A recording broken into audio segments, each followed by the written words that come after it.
Good afternoon, everyone. Welcome to the February 4th, 2025 Board Business Meeting. Welcome to our board members, MCPS staff, and community members. It's going to be an exciting board meeting. I would like to begin by standing for the Pledge of Allegiance. I pledge allegiance to the flag of the United States of America and to the republic for which it stands, one nation, under God, indivisible, with liberty and justice for all. Thank you, everyone. Okay. Now I'm going to ask my fellow board members to introduce themselves to establish a quorum. I'm going to start from my left-hand side. Pernille Suvarna, student member of the board, excited to be here on this very exciting day. Good afternoon, Natalie Zimmerman, representing District 2. Good afternoon, buenas tardes, Carla Silvestre, school board member at large. Good afternoon, buenas tardes, Grace Rivera Oven, District 1. Welcome to all our guests today. Good afternoon, Brenda Wolf, District 5. Good afternoon, Rita Montoya, board member at large. Good afternoon, Laura Stewart, District 4. Thank you for being here. Good afternoon, Julie Yang, District 3. Now, can I have a motion to approve our agenda? So moved. Second. All in favor, raise your hand. And that's unanimous. Before we get into the agenda items, I have an announcement to make. In December, we announced that the Board of Education will create an advisory committee on communication and community engagement. And the goals of this committee are to strengthen community ties, improve transparency, and drive engagement on key initiatives. And in 2025, and this committee's focus will be on the upcoming boundary study related to the Crown, Woodward, and Damascus High School construction projects. Okay, so the committee members of that committee, the goal is for them to work together with district leaders to strengthen the communication and engagement efforts. So now, the board is seeking individuals who are skilled in communication and engagement, especially with our very diverse communities.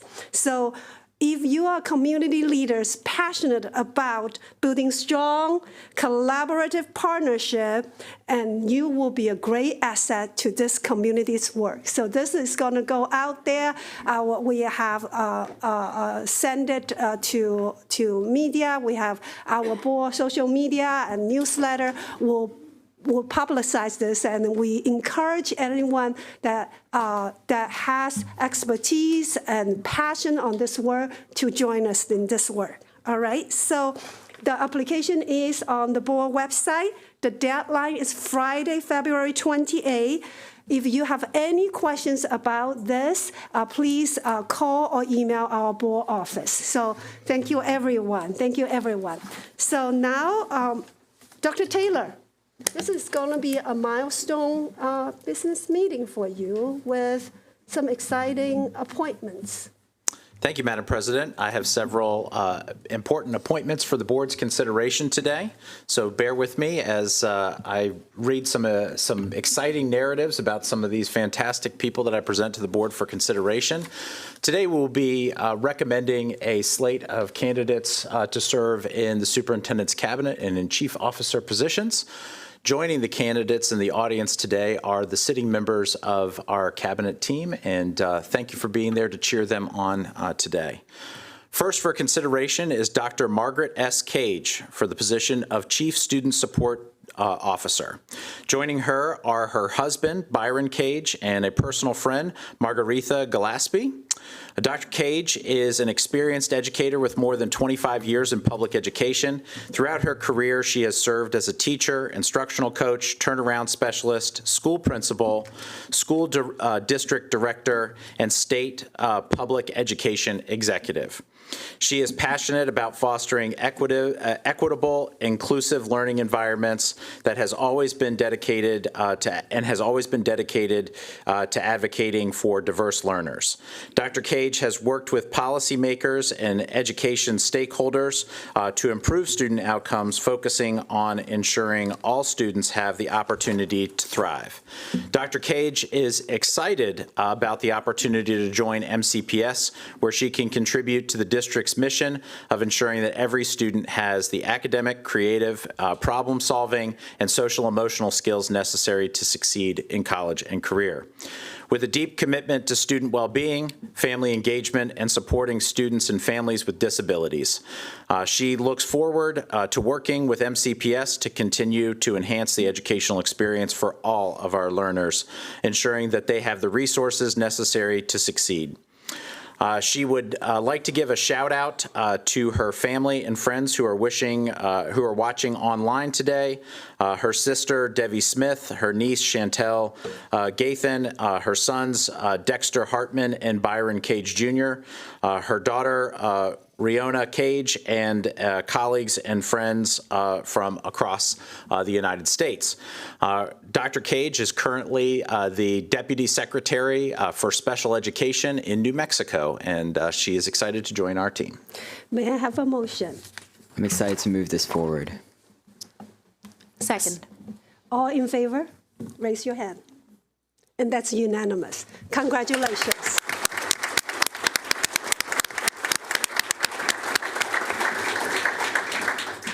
Next for consideration, Ms. Kaylin Connolly for the position of Chief Talent Management Officer. Ms. Connolly has served for 16 years in K-12 education, with the past 12 focused in talent management. Ms. Connolly currently serves as the Chief Talent Officer for the School District of Philadelphia. Prior to that, she served as the district's Chief of Strategy and as an Executive Officer of Talent Strategy for the Houston Independent School District. In Philadelphia, she contributed to significant improvements in employee hiring, onboarding, and customer service that led to the rollout of a new ERP system and supported cross-functional teams to execute the strategic plan. In Houston, she translated a $1 million seed fund to develop a cost-free grow-your-own university program for over 140 teacher assistants and led efforts to extend the reach of the district's best teachers to more than 7,000 students. A former education researcher, policy analyst, and teacher, Ms. Connolly has built her career on a firm belief that all students can succeed when they have access to caring adults who are equipped to provide for their potential. She looks forward to joining the MCPS community to support efforts to recruit, develop, and retain an effective workforce of diverse professionals who contribute to the success of all students. A special shout out to her father, Mark Connolly, who will be watching online today. Move approval. Second. All in favor, raise your hand. And that's unanimous. Congratulations.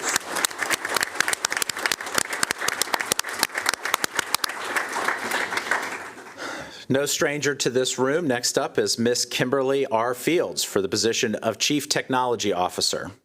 Ms. Fields has been with MCPS for the last 2.5 years as the Director of Business Information Systems. She believes technology should be used to enhance learning, foster collaboration, and be a positive force that enriches the educational experience to prepare students for success.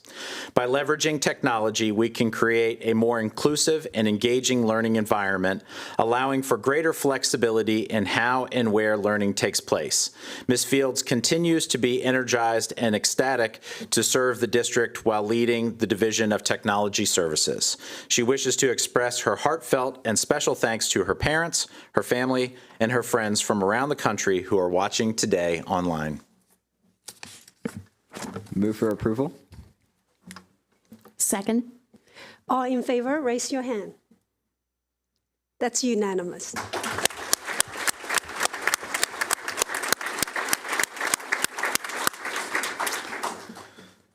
It is my very distinct and special privilege to welcome home Dr. Naya Hamlet for the position of Chief Equity and Development Officer.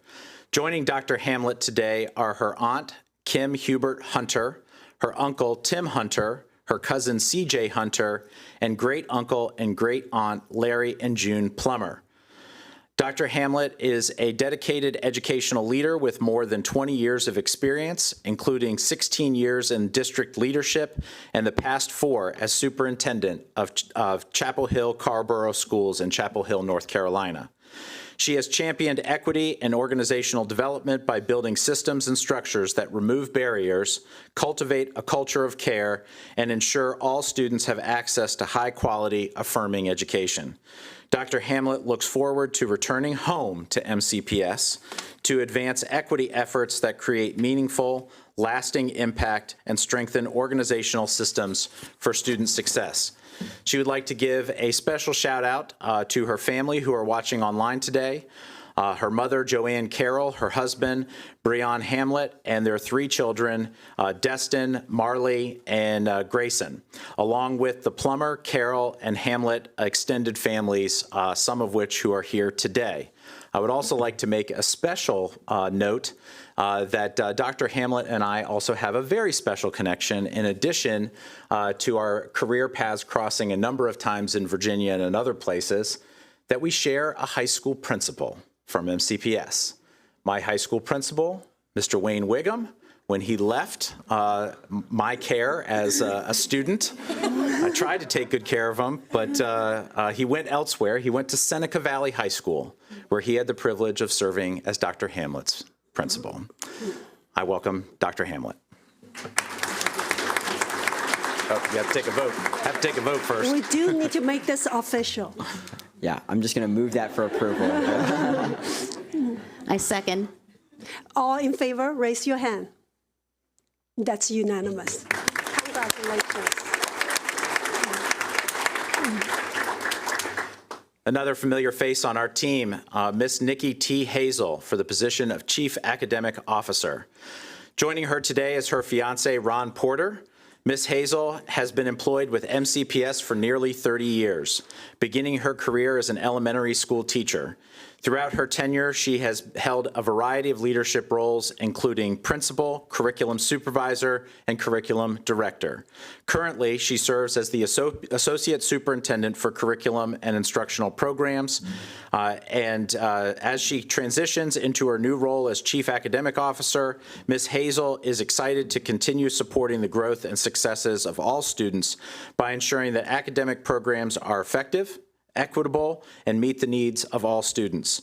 She would like to give a special shout out to her parents, Marty and Norma Morris, who are watching from Seattle, Washington, and her children, Joshua and Lauren, who are in school. Move for approval. Second. All in favor, raise your hand. That's unanimous. Congratulations.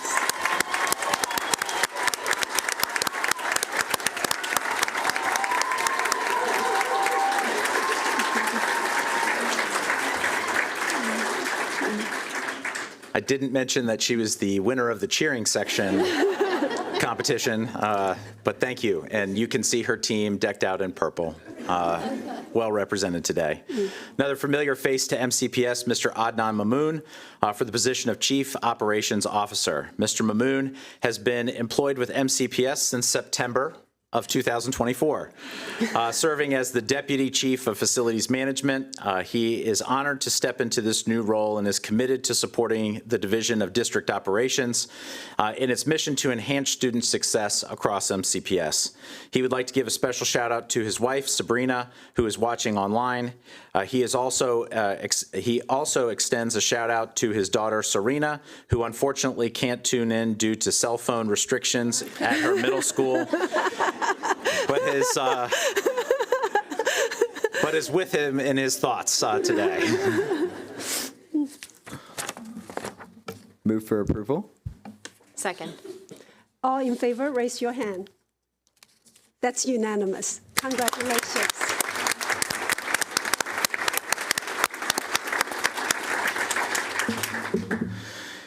Next for the board's consideration is Dr. Peter O. Moran for the position of Chief School Leadership Officer. Joining him today is his dad and best friend, Neil Moran, and mentor and dear friend, Don Kress.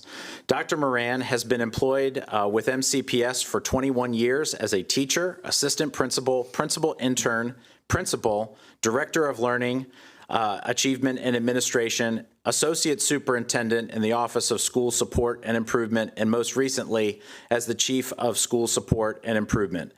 He looks forward to continuing his work alongside an exceptional administrative support staff, a deeply committed team of directors and associate superintendents to support and serve outstanding school leaders to aggressively work together to eliminate academic opportunity gaps. A special shout out to his wife, Kathleen, and sons, Luke and Mac. He also would like to honor his mother, who serves as his inspiration to do what is right and best for students. Move for approval. I second. All in favor, raise your hand. That's unanimous. Thank you. Congratulations.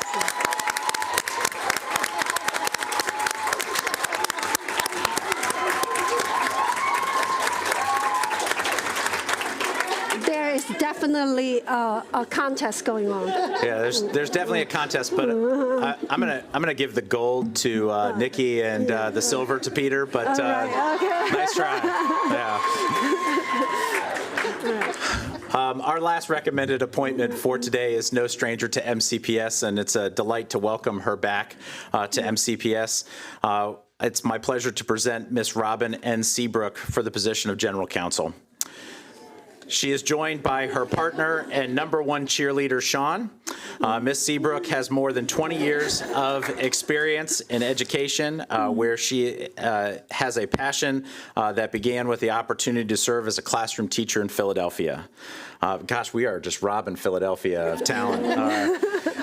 Since then, she has led several leadership positions and legal positions across a broad spectrum in areas that include the State Department of Education, K-12 districts, and higher education institutions. She also serves as she has also served in the past as a director of our own in Montgomery County's Board of Education. Ms. Seabrook looks forward to returning to MCPS in service of our students, staff, and the board to engage in this important work during a critical time in public education. She would like to give a special shout out with gratitude to her parents, brothers, and all of her friends and family who are watching online.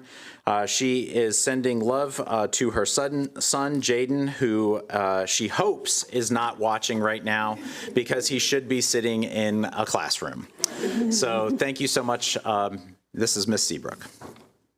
Move for approval. I second. All in favor, raise your hand. And that's unanimous. Welcome back.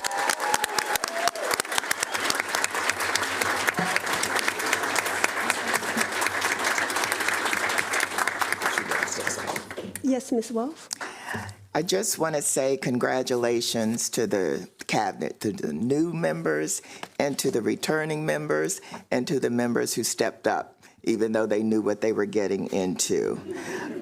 We know you have a lot of work in front of you, but this is really an important time for MCPS because we need to have a renewed focus on customer service. And one of the things that Dr. Taylor has pointed out to us is that is what he is intending to focus on. And as head of the Strategic Planning Committee, it is a high-level focus for us. So I just want to say welcome. I want to appreciate Dr. Taylor for elevating that issue, and we look forward to working with you. So on behalf of the Board of Education, congratulations to each one of you, and best of luck in your new position. Let's give them another round of applause.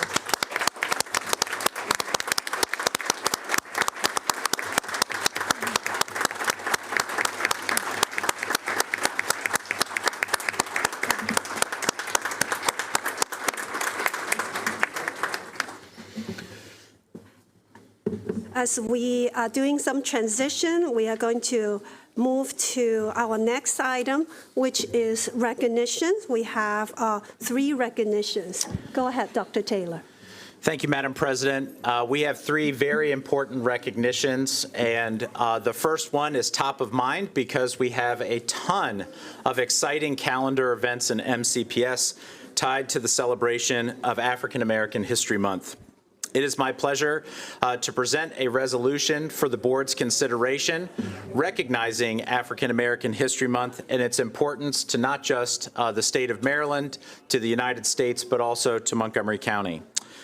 The superintendent recommends that the Board of Education approve the recognition of African American History Month, whereas people of African descent have lived and shaped the history of Maryland since the arrival of Matthias D. Souza, a sailor and fur trader in St. Mary's in 1634, and whereas the United States of America has recognized and celebrated the history and achievements of African Americans since 1926 with the creation of Negro History Week by Carter G. Woodson and the Association for the Study of African American Life and History, and whereas Black History Month is celebrated annually during February throughout the United States to give recognition to Black history, achievements, and African Americans who have influenced American history since 1976.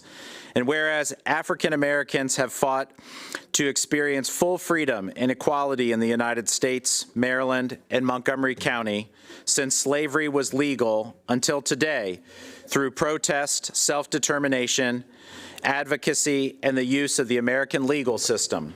And whereas African Americans, including in Montgomery County, have worked to preserve their history through the creation of museums, films, oral histories, books, and research. And whereas African American Marylanders have contributed significantly to American history, including the Underground Railroad conductor Harriet R. Tubman, abolitionist Frederick Douglass, explorer Matthew Henson, jazz artist U.B. Blake, civil rights activist Gloria Richardson Dandridge, and civil rights lawyer and Supreme Court Justice Thurgood Marshall. And whereas the Montgomery County Public Schools is committed to all students learning about the history of African Americans and contemporary African American content in its kindergarten through grade 12 curricula, and whereas Montgomery County Public Schools regularly partners with African American parents, guardians, and caregivers, students, staff, and community partners to improve learning outcomes for African American students, and whereas Montgomery County Public Schools is engaged in addressing anti-Black hate to ensure African American students feel seen, valued, and respected, now therefore be it resolved that the Montgomery County Board of Education and the Superintendent of Schools hereby declare the month of February 2025 to be African American History Month in Montgomery County Public Schools. May I have a motion? Move for approval. Second. All in favor, raise your hand. That's unanimous.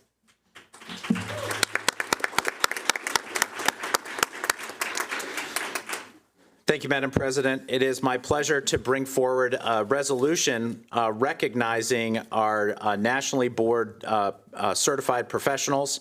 The superintendent recommends the Board of Education receive a report and recognize educators who have earned certification from the National Board of Professional Teaching Standards in December of 2024. And I'm going to read a truncated resolution. Whereas the National Board of Professional Teaching Standards has established a voluntary certification program to recognize outstanding teacher competency.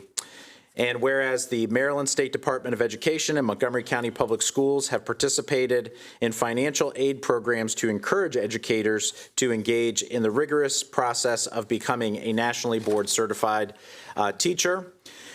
Therefore, be it resolved that the Board of Education supports increasing the number of National Board certified teachers, and may it be further resolved that the Montgomery County Public Schools recognizes and appreciates the leadership skills and abilities of nationally board certified teachers that benefit our staff, students, and communities, and may it further be resolved that the Board of Education and the Superintendent of Schools urge all Montgomery County residents to join in recognizing and expressing their appreciation for these educators and the skills they bring to the students of Montgomery County Public Schools, and may it further be resolved that the Board of Education hereby recognizes the educators named on the attachment that's located on board docs, the attached list of those who have completed their National Board Certified process and are receiving certification as of December 2024. Move for approval. Second. All in favor, raise your hand. That's unanimous.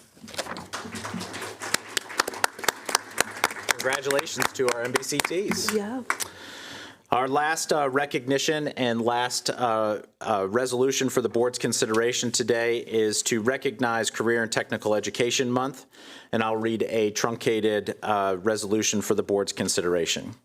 Whereas the Montgomery County Public Schools and national education organizations have proclaimed February 2025 as Career and Technical Education Month, and whereas profound economic and technological changes in our society rapidly are reflected in the structure and nature of work, thereby placing new and additional responsibilities on our educational system. Therefore, be it resolved that the Montgomery County Board of Education and the Superintendent of Schools hereby declare February 2025 be observed as Career and Technical Education Month in Montgomery County Public Schools. Move for approval. I second. All in favor, raise your hand.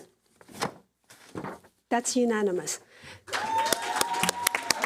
I think we are in the clapping mood today. It's a very great start for our meeting. Next, thank you, Dr. Taylor. Madam President, if we could ask the CTE team that's in the back to please stand to be recognized. Thank you all so much for being here to represent. Thank you for your work every single day. Next on our agenda item, just as exciting, is public comments. We have 18 public comments today. We will go first to in-person ones, then we will do the audio and virtual ones. And before we start, I have some guidelines for our public comment sector. It is not the board's practice during its business meeting to respond to questions, provide comments, or take action on the issues raised. This is a public meeting, and the board expects the conduct of all speakers and members of the audience to be within the bounds of proper etiquette. Inappropriate personal remark, rude retorts, or other such behavior is out of order and will not be tolerated. Those who demonstrate disruptive or disrespectful behavior during public comments may be asked to leave the room. In addition, public comment is not the proper venue to address specific student or employee matters. Such matters should be directed through the complaint or appeal process. Each speaker has 2 minutes to deliver comments. When your name is called, press the flat button and speak clearly into the microphone. A yellow light and a single beep indicate you have 30 seconds remaining. A red light and repeating beeps signal that time has expired. Once you have finished speaking, press the same button to turn off the microphone. Following live testimony, audio and video testimony will be played. Copies of testimonies are posted with the other materials for the meeting on board docs. So I'm going to call the first 6 speakers to come to the front. They are Anaha Nobuduri, I'm doing my best with the name, so bear with me. Dakshi Bakdri, and Grace Song, Sarah Rezavi, Ella Wan, Daniela Wilson.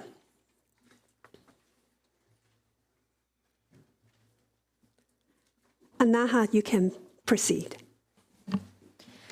Good afternoon, Dr. Taylor and members of the Board of Education. My name is Annika Nambudri, and I'm a junior at Northwest High School. I'm here today as an instrumental music student to urge you to prioritize funding for instrumental music programs as you finalize next year's budget. For many students, schools are our first opportunity to play an instrument. I remember eagerly waiting for our instrumental music lessons each week so I could learn new music and improve my skills.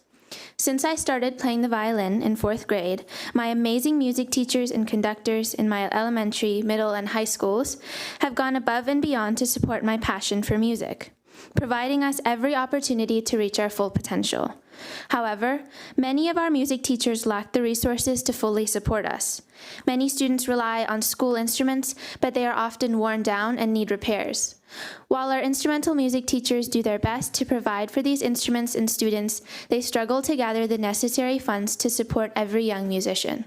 Too often, instrumental music programs are overlooked when it comes to funding and support. However, music is far more than an extracurricular or elective. For me, it's a community of lifelong friends, a safe space amidst the pressures of academics, and a gateway to essential life lessons that have shaped my identity. We learn the value of teamwork, resilience, and dedication, teaching us vital lessons to our musical growth and shaping our character to influence how we approach challenges in every aspect of our lives. As you move forward with next year's budget, I encourage you to prioritize the needs of our instrumental music programs. Every student should have the opportunity to follow their passions, and that starts with investing in our school's music departments. Thank you. Thank you. Dakshi? Good afternoon, Dr. Taylor and members of the board. My name is Daksh Badri, and I'm a 12th grader at Wooten High School. I'm here as the Fine Arts Equity Director of the Lynn Harris Student Internship, and I'm here to discuss rebranding and promoting MCPS Fine Arts programs to the public. MCPS is a large, expansive school district comprised of numerous schools and fine arts programs with immensely talented musicians, singers, actors, and performers. These individuals deserve praise and popularity for their hard work and talent, yet they don't seem to receive the same level of recognition as athletic programs or other extracurriculars. While individual schools promote their concerts and productions, there's no centralized effort to showcase the sheer breadth of talent within MCPS Fine Arts. That's why we propose a rebranding of MCPS Fine Arts, one that treats our programs like a professional concert hall. Imagine an official MCPS Fine Arts website that serves as a public-facing hub for performances across the county, featuring band and orchestra concerts, theater productions, chorus shows, dance recitals, and all other fine arts events. This website would allow students and families to stay informed of upcoming performances and engage the broader Montgomery County community, making it easy for those outside of MCPS to purchase tickets and experience the artistic excellence within our schools. Additionally, we can introduce a 10-show Fine Arts Pass, where community members can purchase a pass that grants entry to any 10 MCPS Fine Arts events of their choosing at a discounted price. The revenue generated from ticket sales and passes would directly be invested into elementary, middle, and high school fine arts programs, ensuring that students continue to have high-quality arts education and resources. By elevating MCPS Fine Arts to a professionally branded, community-accessible level, we can bring greater recognition and financial support to these programs while fostering a greater appreciation for arts across Montgomery County. My Fine Arts Equity Committee and the Lynn Harris Student Internship would gladly collaborate to create this fantastic opportunity. Thank you and have a great day. Thank you. Grace? Good afternoon, Dr. Taylor and members of the board. My name is Grace Song, and I'm currently in 11th grade attending Wooten High School. I'm here to address the critical underfunding in our high school instrumental music program, which is struggling as a result. This underfunding is impacting instrument quality, student access, and ultimately the numerous benefits of music education. I've been in the instrumental music ever since elementary school, but noticed a concerning trend in student participation that dwindles in high school. Consequently, the program is overlooked because of increasing costs and inefficient time. Because of this, students have to share moldy, peeling instruments, which compromise their quality, and using unclean instruments raises concern for health. In addition, the cost of instruments is a major issue, creating multiple problems. Sharing instruments makes it incredibly difficult to get instrument maintenance, directly affecting their quality and hindering all students' ability to play well. While instrument cleaning and maintenance are crucial for sanitation, the lengthy 5 to 10 day repair turnaround makes it impractical. This leaves not one, but several students to fall behind in music education. To pay for these transactions, students or even our own educators have paid out of pocket to get these instruments fixed. Instrument cleaning can cost as much as $300, while repairs range from $500 to a staggering $1,000. To address this critical issue, students are taking initiative to address the high cost of instrument maintenance through fundraising concerts, fruit sales, and partnerships with local donation clubs. While helpful, these efforts are not a sustainable long-term solution to the program's funding challenges. Music offers a powerful outlet for self-expression and emotional well-being, inspiring students to pursue their dreams. The passionate individuals I've connected with through music are bright and intelligent, and their enthusiasm lights a spark in others. Strengthening instrumental music programs enhances cognitive and social skills, which are valuable to a wider range of students. With improved instruments and adequate funding from MCPS, increased participation is virtually guaranteed. Therefore, we urgently request increased funding from the Board of Education to adequately support our instrumental music program. Thank you for your time. Thank you. Sarah? Good evening, members of the Montgomery County Board of Education. My name is Sarah Zavi, and I'm a junior at Walt Whitman High School. I stand here today to advocate for the prioritization of sustainable practices across Montgomery County. First, I'd like to acknowledge Montgomery County's positive changes regarding its sustainable efforts. This includes working alongside the Charles Coiner Conservancy for urban farming, providing equal educational opportunities, improving food insecurity, and promoting land conservation for all Montgomery County students. While these efforts have laid a strong foundation for students, there are still pressing climate-related issues prominent in our community. American public schools serve millions of students breakfast and lunch each day. The way we source, prepare, and distribute this food is vital to addressing the rising health concerns of American youth. The majority of school meals, especially those provided by large corporations, contain processed and low nutrients foods that contribute to increasing obesity and diabetes rates. The majority of these meals, additionally, plastic utensils, styrofoam trays, and single-use packaging undermine Montgomery County's sustainable efforts. The introduction of compost bin would address these critical aspects of sustainability, waste management. By composting leftover food scraps and other biodegradable materials, Montgomery County can prevent significant amounts of waste from being put into landfills and instead allow it to naturally decompose in school gardens. Additionally, transitioning to biodegradable trays transitioning to biodegradable trays and reusable cutlery will decrease our waste production. In addition to improving our meal sustainability, shifting our reliance to renewable energy sources, such as the implementation of solar panels, would significantly decrease our annual greenhouse gases. Our student body recognizes Montgomery County's dedication and commitment to combating climate change, and by expanding these pre-existing initiatives, we can create a county that empowers the students to take environmental stewardship. Thank you. Thank you. Ella? Good afternoon, members of the board and Dr. Taylor. My name is Ella Wan. I'm an 8th grader at Neilson Middle School, and I'm here today to encourage you to keep the Division of Sustainability and Compliance for fiscal year 26. I originally planned to give this testimony at one of the budget hearings, but I was waitlisted instead. That alone shows how many people in our community care about the future of MCPS, and I hope you will listen to all of our voices. 2024 was officially the hottest year on record, with extreme heat waves, wildfires, and other climate disasters becoming more frequent, including the recent and devastating fires in Southern California. Scientists warn that if we don't take immediate action, these dangerous trends will only continue. At a time when school systems should be leading the way on sustainability, we are instead considering eliminating the very division that ensures our schools are environmentally responsible and safe. The Division of Sustainability and Compliance has been crucial in ensuring that our county meets our climate goals to reduce emissions by 80% by 2027 and 100% by 2035. Removing this division would be a major step backwards, undermining years of progress and sending the wrong message to students who are looking to MCPS for leadership on environmental issues. Getting rid of it not only contradicts our school system's commitment to sustainability, but equity as well, as climate change disproportionately harms low-income and marginalized communities. If MCPS truly values innovation and student success, then sustainability must remain a priority. I urge you to reconsider this decision and protect the future of our schools, our students, and our planet. Thank you. Thank you. Ms. Wilson? Hello, President Yang, Superintendent Taylor, and members of the Board of Education. I'm Danelia Wilson, MCEA Vice President. It's great to be with you all on a day that marks some new beginnings. I want to begin by congratulating all the new MCPS chiefs on their appointments. Finding the right people for these positions has taken a lot of time, and we have faith in your commitment to helping our students and educators succeed. MCA members look forward to working together with you and Dr. Taylor to help students achieve their full academic potential while striving to improve equity and opportunity across the district. This could also be an auspicious day. Despite Puxatawny Phil predicting another 6 weeks of winter earlier this week, my hope, at least when it comes to next year's budget, is the prospect of an early spring. The operating budget that this body could tentatively adopt today would meaningfully address significant challenges, including special education, English language development, and school safety in this district. While we know that this budget does not address all the concerns that educators, students, and parents have, we know that adopting this budget moves us in the right direction. And while the overarching budget will move us forward, we know that the change in seasons can be difficult.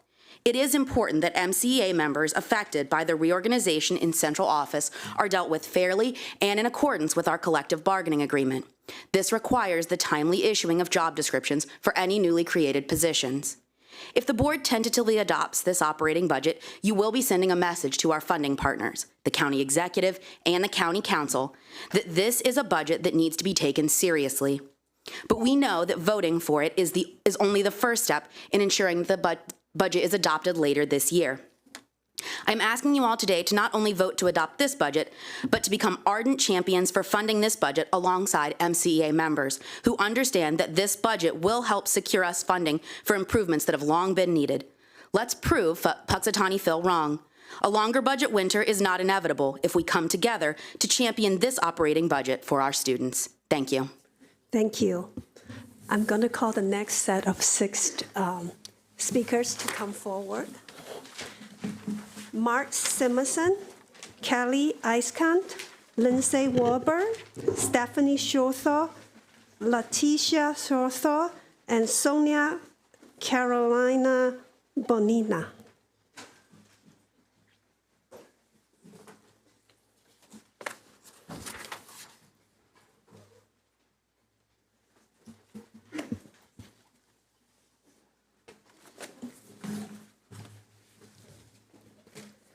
Mr. Simonson, please go ahead.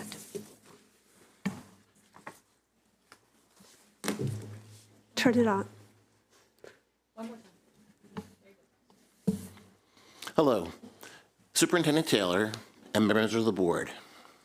My name is Mark Simonson. My children have attended or currently attend Magruder High School. According to the 1790 census, Colonel Zadok Magruder enslaved 26 individuals. 2 years ago, in February of 2023, the first step of a 5-step process was taken whether or not to rename Magruder High School. Since then, steps 2, 3, and 4 have been completed. Step 5 remains. Step 5 is the Board of Education votes whether or not to rename Magruder High School. Help me and the community at large understand what else has to happen for the board to simply vote whether or not Magruder High School will be renamed. I'll close with something Dr. Martin Luther King Jr. was known to say. It's always the right time to do the right thing. Thank you. Thank you. Ms. Eiskant, go ahead. Good afternoon. My name is Kelly Eiskant, and I'm a proud MCPS alumni, community advocate, parent of 3 MCPS grads, and an SEIU staffing specialist in the Department of Talent Acquisition. My 7 colleagues, some of whom have joined me here today, and I, were informed that the FY26 operating budget has cut our positions. When my career started in 1998 as a paraeducator, I could not have guessed that 27 years later, I would be in a position to build relationships with hiring managers from chiefs to building service managers, while hiring for extremely important positions such as the 500 new paraeducators that are coming on board, to security assistants and everything in between. As the gatekeepers for 13,000 support staff, we touch every school and office. We already removed the layers by guiding navigation of our very complex system. We stand in the bureaucratic gap between central offices and stakeholders by leveraging our historical expertise of over 450 positions with the intimate knowledge of what it means to be a support professional in this county, with the highest degree of customer service. We are a diverse team of multilingual individuals, deeply invested in anti-racist practices, reflective of the population we serve. SEIU has worked for many years to dismantle the perception that MCPS places a lower value on support staff. In the operating budget presentation slides in December, I was struck by one slide that read, MCPS values public education and educators. If we want to be able to recruit and retain the highest qualified candidates for these extremely critical support positions with student success as our guiding light, it's critically important that our staff feels valued by the system we serve. By eliminating positions, converting them to administrator positions, and limiting growth opportunities while publicly excluding our valuable role in student success, the retention of qualified support staff will become immediately and increasingly difficult. We would like to ask for your reconsideration of the elimination of staffers for FY26. Thank you.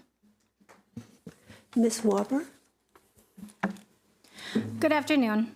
My name is Lindsay Wahlberg, and I'm the instructional specialist for the CREA program. I would like to first express my gratitude for CREA's inclusion as a separate line item in the budget this year for the first time ever. But there's more work to be done. We need continued transparency in staffing and budget for CREA, including rationale for involuntary transfers for FY26. At a prior work group, Board Member Montoya specifically asked if the proposed $1.6 million budget for CREA was an add-on in addition to this year's budget. No one at the table directly answered her question. I don't think that's the case, however, since some current staff have been cut for next year. EMLs receive additional funding from the state via weighted funding formula. For many years, CREA has not received anywhere near equity in funding for our specific student population. Existing staff has been involuntarily transferred. Why? If the budget is truly increasing and we are expanding, why are these cuts necessary? You're eliminating some of our most experienced and connected staff. Additionally, I'd like to examine placement as an academic program. We face many operational and funding barriers due to this program label when we are really a school. This was a key recommendation of the external evaluation completed and presented to the board last summer. Faced with severe staffing shortages this year, OSSI stepped up to provide emergency support to our evening program. We should be a school, and we should be staffed as such. Finally, please involve current CREA staff in the plan for CREA Plus. You've heard a lot from CREA staff, students, and parents over the past 2 years as we've advocated for equity for our unique student population, older EMLs who are unlikely to meet graduation requirements before aging out. The GED option program is a partnership between the district, MSD, and the Department of Labor, and is intended to target the subgroup that historically is extremely underserved. Graduation rates for EMLs are consistently 25 to 30 percentage points below the overall. The plan to incorporate non-EMLs is news to CREA staff. It's not too late for us to fix this. I urge our central office leadership to partner with the on-the-ground teachers and staff to develop a stronger plan to equitably serve our students and treat our staff with respect. Thank you. Thank you. Ms. Shorthall? Good afternoon. I have been an educator for 10 years and have worked in various departments and schools. In 2020, I started working at CREA. Being a teacher in CREA has been a true pleasure and joy. To be part of a wonderful team and students has been an honor for me. When I began working in CREA, there was no curriculum developed for the program. The previous instructional specialist goal was to just make the students happy. This, of course, did not align with our current instructional specialist's high expectations for our students. As a team, we developed a rigorous curriculum that would meet the needs of our EML students. CREA is a unique program which requires specialized instruction. In recent board meetings, Dr. Taylor has mentioned CREA Plus Night School. The idea left me puzzled. What is CREA Plus Night School? Is it additional opportunities for our current EML students to excel in their education? Is it another learning pathway for them to graduate? Current CREA staff members have not been involved in the planning process of this and has left us with uncertainty of the program's future. Why are we not part of the planning process when we are the ones who know the program best? This year, we had a meeting for a student needing special education services. This process took over a year to hold a determination meeting. Our student qualified for services, but the only services that were presented had to be during the morning at the student's home school. These services are not accessible because the student works during the day and attends school in the evening. The student is the only source of income for the family. As a former special education teacher, I am appalled that the student did not receive the services they qualified for and needs to succeed. If CREA was a school instead of a program, it would establish a sense of security and continuity. It would guarantee adequate funding and staffing. Being under the leadership of OSSI is in the best interest for CREA to continue growing and flourishing. Thank you. Thank you. We have another Miss Jotha. Go ahead. Mom and daughter. Oh, that's why. That explains it. Thank you for both for being here. Good afternoon. My name is Leticia Schontal, and I have been part of CREA since 2017. With a wealth of knowledge and experience, I have seen CREA grow and gain success year after year. In recent years, I have seen and experienced some major inequities. I acknowledge that we are working towards fixing this, but I want to know why we had to go through those inequities at all. As a PCC, I have built a close relationship with my students and their families. This school year, we had a student diagnosed with diabetes. In the first week of school, we had 2 medical emergencies and had to call the ambulance for both. We were told at the start of the school year that we would have a nurse, but we were lied to. We asked for help, and it fell on deaf ears. As a team, we thought that the 504 might help. During the 504 meeting, we were told that our student did not necessarily need access to the nurse's office because he could simply inject himself in the classroom. We asked if they could be a meal prepared for him, and we were told that MCPS does not provide this, and the students will need to bring their own food. We thought that the meeting would provide help, but it didn't. It just confirmed a lack of care. Our student was unable to work and had zero support from home. I went with him to the hospital. I went to his appointments. I spoke with his care team. I bought him food and learned everything I could about diabetes.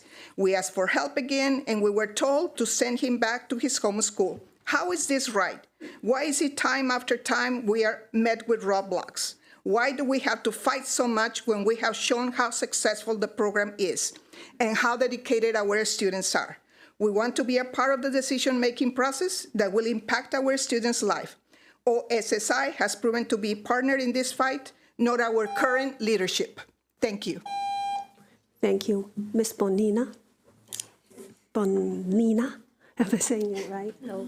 Bonilla. Hello, my name is Sonia Bonilla. I'm a para-educator at CREA.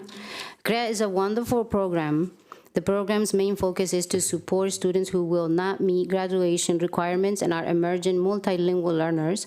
In addition, they have the opportunity to gain career certifications and earn their GED. Our curriculum is specially designed to meet the needs of EMLs. For the past few years, CREA has been neglected by the system, but specifically by the people with decision-making power. I often find myself asking, why are some people against such a valuable program? Is it because they do not believe in our students' potential? Is it because the students we serve are immigrants, or is it because people don't think they deserve a high-quality education? It is specifically troubling when key members of the program have been involuntarily transferred, thus weakening the very program we have been fighting for. Without these key members, CREA is set to fail. No one else will give as much of themselves to the CREA students as they have. Running a program like CREA doesn't just need people with the highest level of education. It takes unwavering dedication, a deep love for the students, and a commitment to help them build a bright future.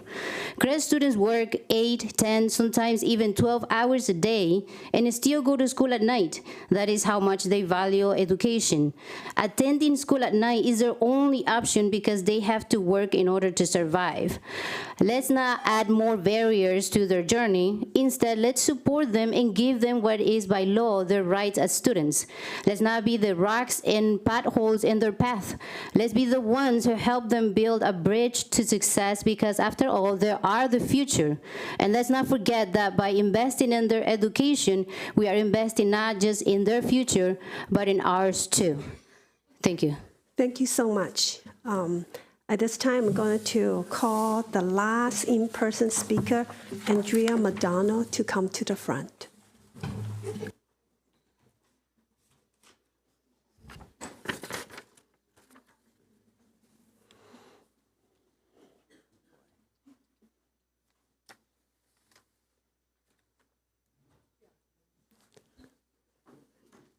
Thank you for being here. You can press the button to begin.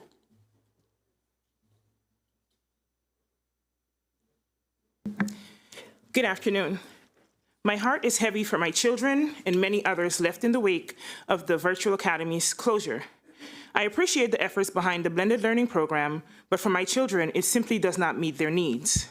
They're not asynchronous learners, and the blended model doesn't offer the flexibility or safety that MVA did.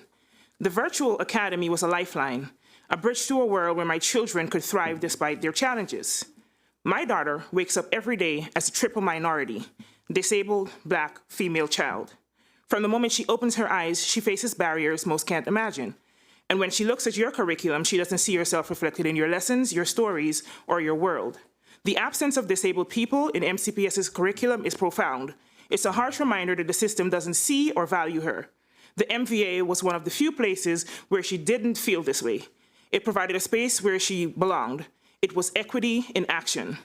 She has comorbidities, including life-threatening allergies, and the MVA allowed her to learn safely without constant fear of exposure that brick-and-mortar schools can't guarantee.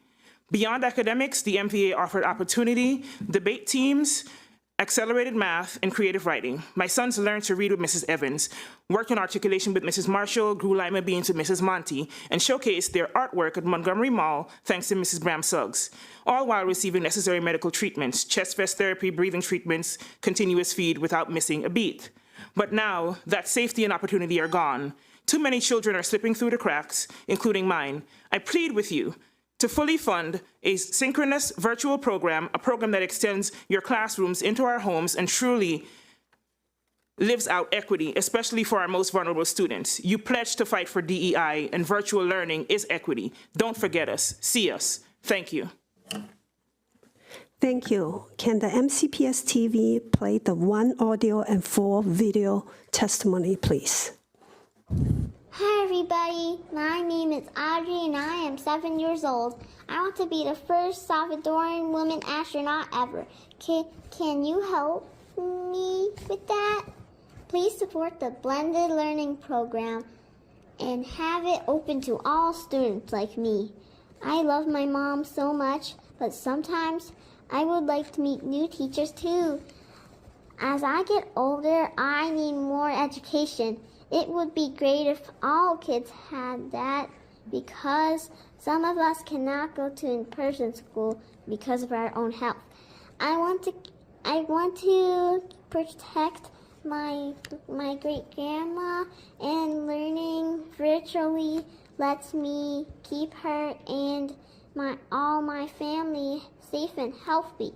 Please support the blended learning program so I can be the first Salvadoran woman astronaut ever. Thank you.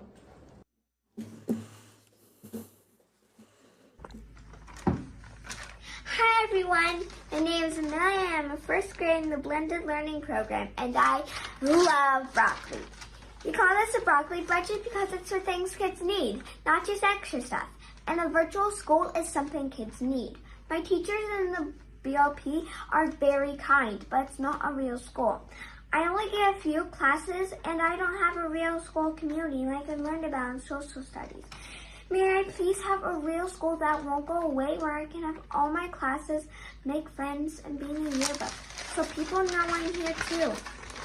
Some kids cannot go to school in person and they need a real virtual school.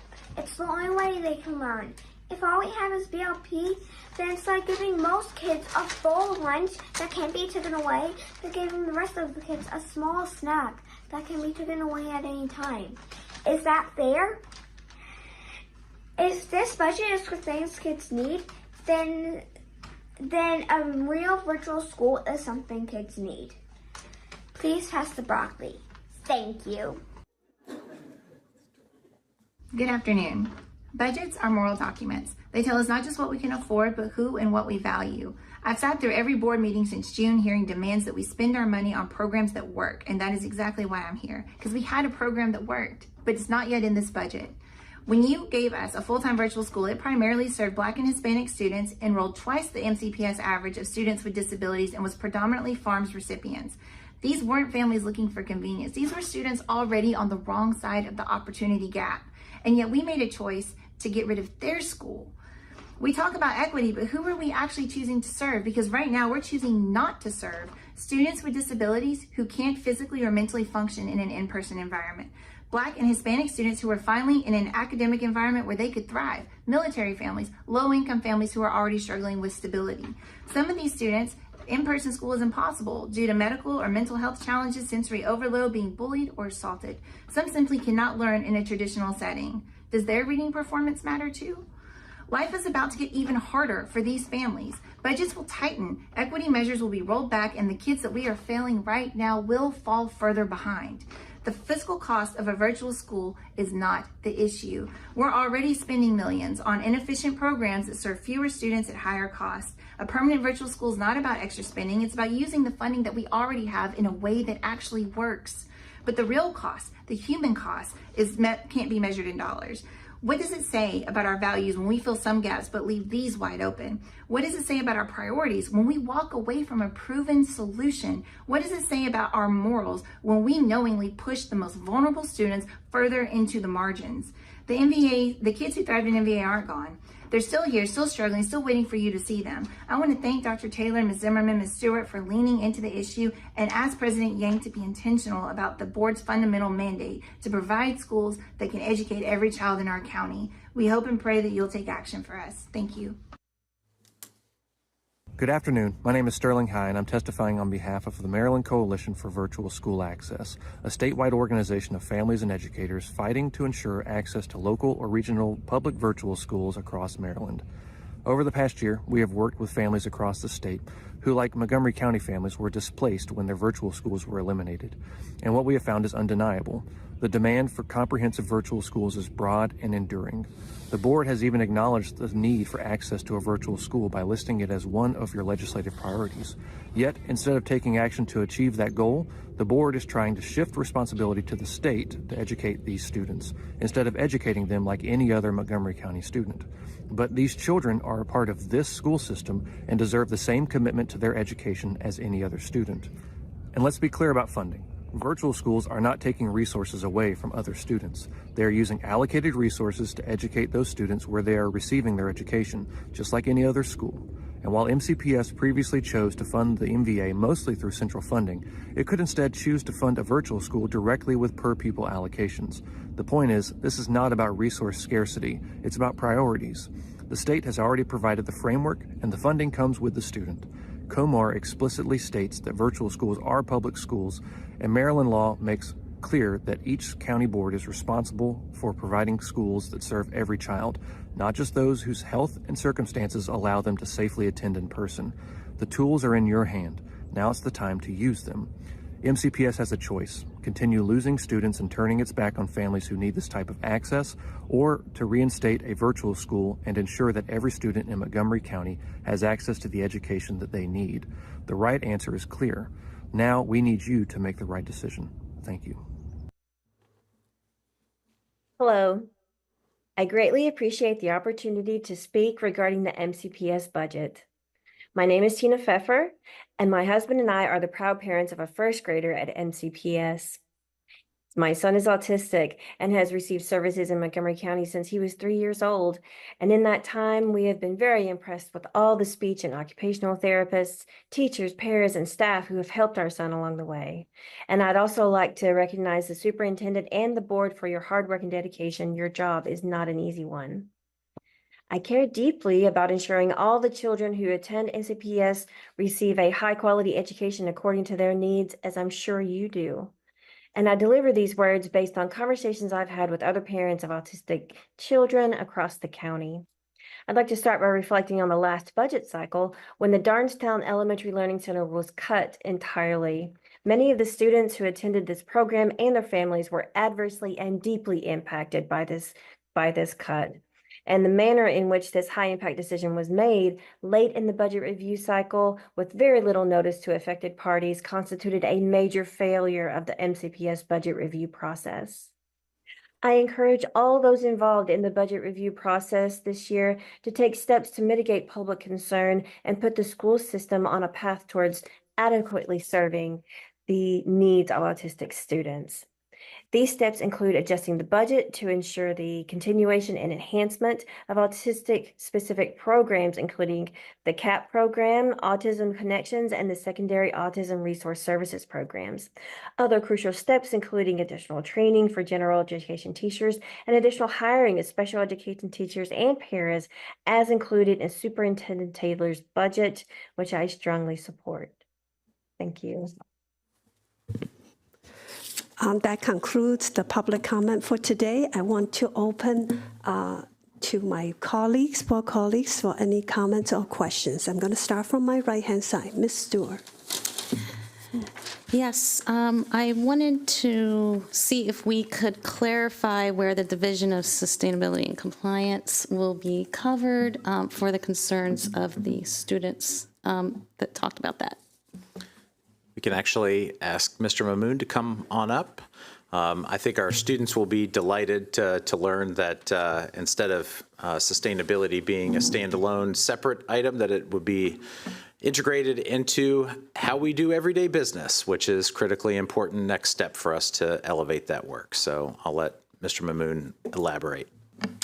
Yeah, thank you, Dr. Taylor. Yes, thanks for the question as well. Of course, we understand our focus and the importance on sustainability and compliance, and that is a very big piece of what we do on a day-to-day basis.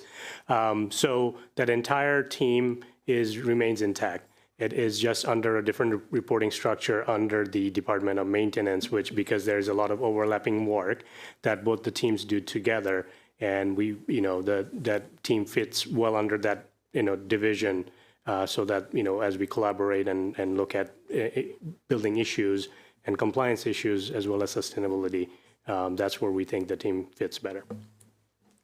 That's great news.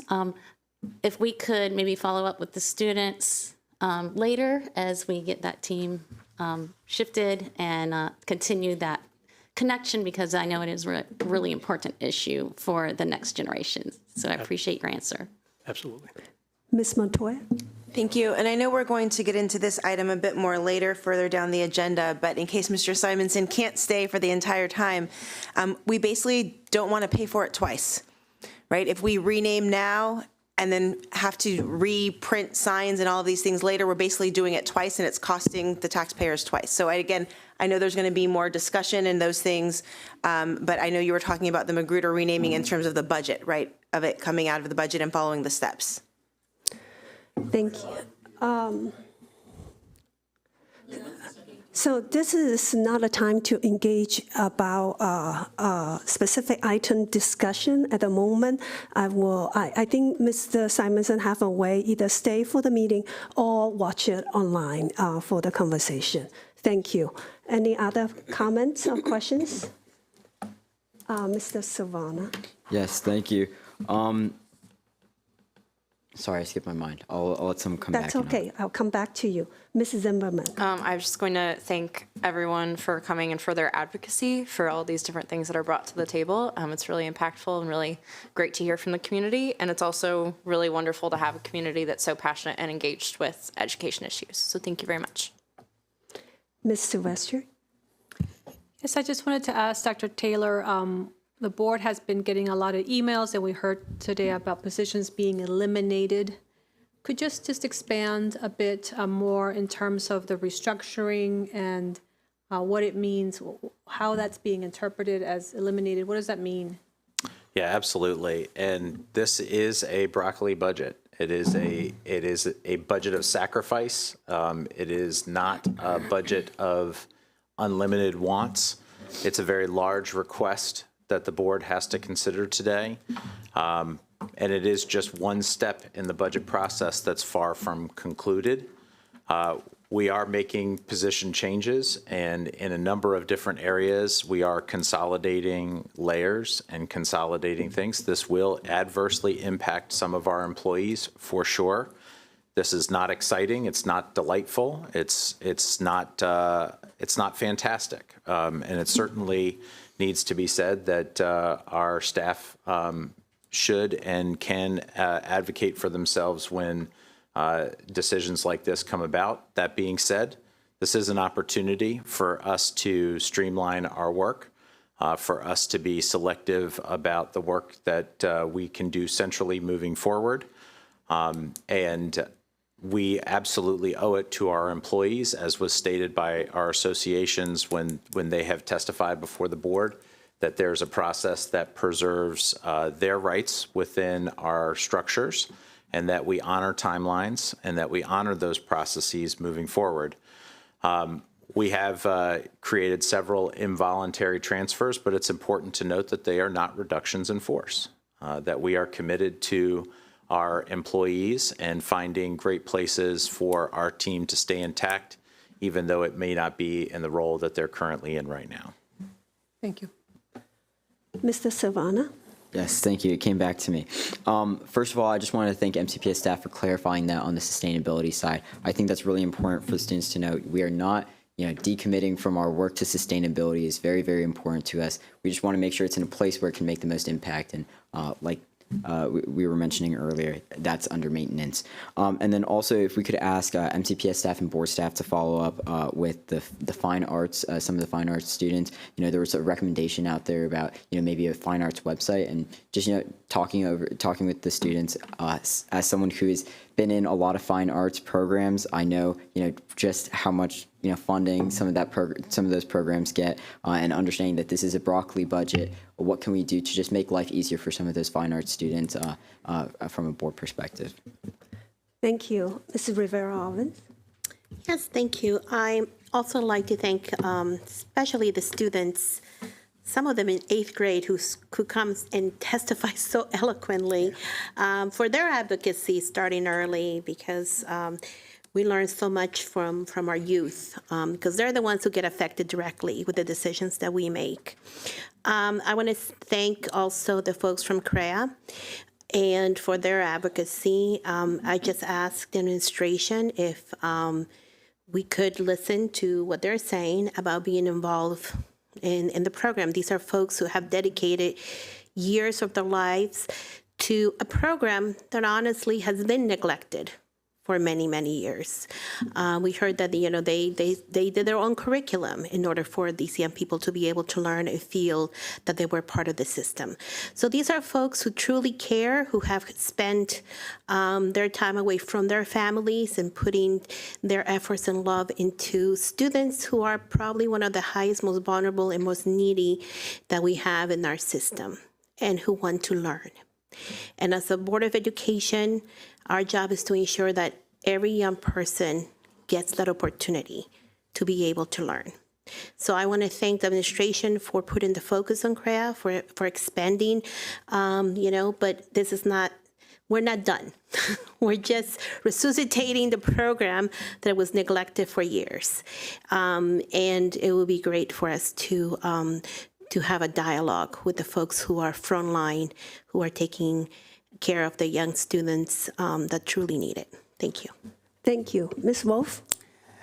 Thank you. I just wanted to second what Pranil was talking about in terms of fine arts. It would be helpful if there was one place we could go to identify what's going on in all of our schools, because many a time I've driven by a high school and seen that there is an activity going on that I would have attended had I known. So just having a central location where you could go, see the dates, and buy tickets even would help. Thank you. And Dr. Taylor, as our system is engaging in this reculturing or restructuring, I think one of the things we do need to think about is the professional development for all staff, but especially for staff in the SEIU unit, because there should be opportunities for everyone that seek professional development.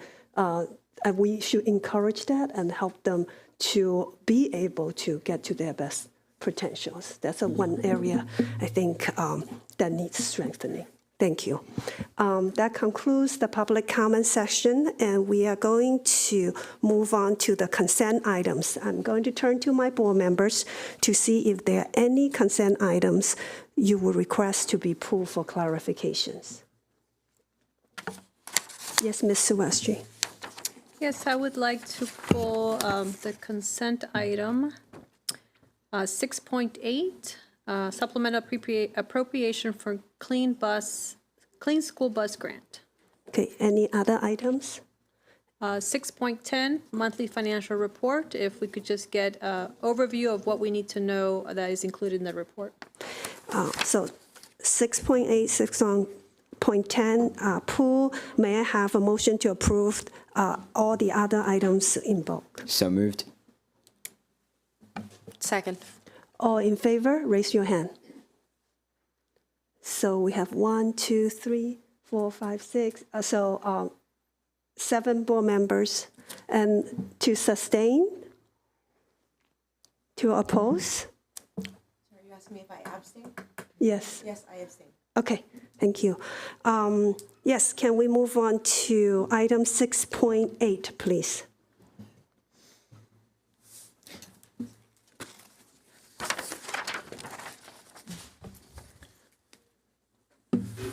So, Ms. Silvestri, I'm assuming you just want to break down to explain a little bit about what this is, especially since we've had some news of late. We have changed some of our business arrangements with one of our vendors, and to connect some of the dots for the public as to what this is and connect that to some of the news that's recently been released. I'm going to invite Ms. McGuire to do a little bit of a breakdown of this and the news that we recently shared. Thank you. You read my mind. Certainly, thank you. And this this appropriation that's being requested here is to secure grant funds, which were previously applied for, and buses that are already in order. So as was mentioned, we are reworking our release arrangement with Highland Electric, because we do need to maintain a mixed fleet. We need to pause our expansion of electric buses and really ensure that we can maintain the continuity of operations for the fleet and work with the electric fleet that we have. However, securing buses, procuring buses is a long process. You order them approximately 18 to 24 months in advance. So we will still receive the buses that are already in order. And this grant represents a part of that process. We will continue to receive buses in terms of the shipment that, again, is already on order and will come in this summer. This grant will help us secure some of that. And we will still continue to have a relationship with HET around our existing fleet. And we'll continue to work with them. However, we are going to pause that expansion so that we can really focus on our operational efficiencies. And where is the grant coming from?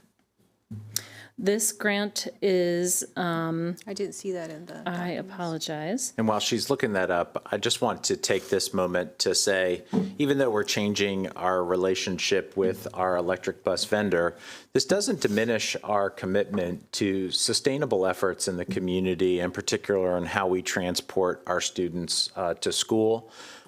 This actually, even though it is a pause in our expansion of the electric bus program, it is an opportunity for us to look at a number of different options for us to explore this space and for technology to advance to where it can play to our advantage a little bit better. So, and it is a grant from the federal EPA, Environmental Protection Agency. The Clean School Bus Program does come through the federal EPA. Okay, thank you. Now let's move on to 6.10. What will be your question? Ms. Alfonso Windsor, if you could just, as the head of Fiscal Management Committee, I just want to highlight our fiscal management report. And if you just want to tell us, what do we need to know in this month's report? Sure, and thank you for allowing me the opportunity to share that information. As we discussed at our last Fiscal Management Committee meeting, MCPS has started the fiscal year with a deficit that we recognized in September, and we've been making strides towards making sure that we end the fiscal year, in a good place. We instituted spending restrictions effective October, and I'm happy to report that we are moving toward that direction. This year decreases the deficit, the spending deficit by another $900,000. Overall, we are more in a positive because of the revenue changes that we have received. So right now we are in the positive by $7.7 million. But in terms of our operating budget, we will have to go with a supplemental if we don't decrease the deficit from, I believe we're now at 2.9 all the way to 0 before June. But that supplemental would be from our fund balance. It wouldn't be, anything additional that the county would have to provide us. But we are making progress. Like I said, our deficit has decreased by 900,000. And that is considering the emergency days that we had earlier, in January, that was at a cost of about $800,000. So, in spite of that additional expenditure, we are making progress towards, being in a good financial place. Thank you. You're welcome. Thank you. May I have a motion to approve 6.8 and 6.10 in bulk? Move approval. I second. Okay, all in favor, raise your hand. And that's unanimous. Thank you, everyone. And we are going to go to our next agenda item is the fiscal year 2026 operating budget. Dr. Taylor. Now, before we get into the presentation, I really want to highlight some of the things that got us here. I first want to thank our community for engaging in this important topic around the MCPS operating budget. In the past 3 weeks, the board has held 3 work sessions, 2 public hearings, and 3 information sessions to provide members of our community with opportunities to learn, discuss, and advocate around issues that's critical to MCPS operations.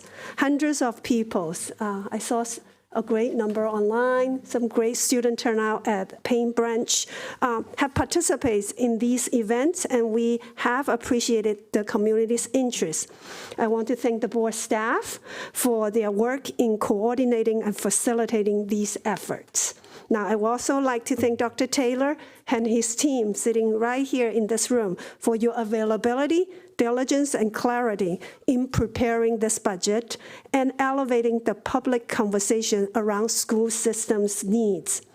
This year's process has been substantive, collaborative, and transparent, and this budget has been informed by the feedback received from our community and the thoughtful contribution of your team, Dr. Taylor. With that, I want to turn the presentation to you. Thank you, Madam President. And we didn't spend any time talking about this whatsoever, but it is not a coincidence that School Board Appreciation Month in the state of Maryland coincides with budget season in a pretty dramatic way. And this is really an opportunity where I get to share some praise for the board. The Board of Education has worked incredibly hard this budget season to ask really tough questions, to dive in deep. You had a brand new superintendent. You had a brand new budget team that was actually operating from a couple of positions down. And really, this was a process that began in July. And from the onset of my arrival, we've been talking about budget and some of the challenges and opportunities that we've experienced and that we knew we needed to address. And that's all dovetailed with some really compelling community needs and some community interests that have availed themselves at just around every turn. So I want to thank the board for elevating the voices in our community, for validating the concerns and challenges that we have seen, and for making a commitment to beginning the process on how we might correct some of these things, because that's really what we're trying to do here. This budget, alarmingly, for the size of its request, does not solve a lot of issues. It really merely puts us on the path to correcting a lot of our challenges. And though we are on the path to correcting some of those challenges, there are still some really tough sacrifices represented in this space. And it's not nearly the full commitment that we would like to make to our team, to our programs, and to the manifold things that we know we need to do to move the needle positively. That being said, this is a step in the right direction. And so at this time, we do have a brief presentation with just a couple of slides to highlight some of the strengths. And I'd like to turn it over to the District Chief of Staff and the Chief Financial Officer to lead us through a couple of those slides. But I do thank the board for your dedication in this process. Thank you. And as we are pulling up the presentation, I will just start by saying that since the superintendent first released his budget to the board in December, the board has taken a lot of steps to both hear from the community and to deliberate among yourselves and ask questions regarding this budget. The board held 2 formal public hearings on the evenings of January 16th and 27th. The board held 3 work sessions during which we reviewed thoroughly and line by line aspects of the budget and answered questions. And then in addition, the board did hold 3 evening community meetings to listen more from the community, answer questions, and also, of course, the board has also heard communication from the community as well as testimony at the public comments.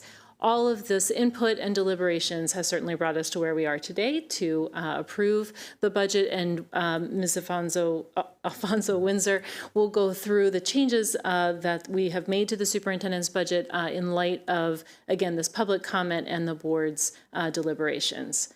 If the presentation is able to be brought up.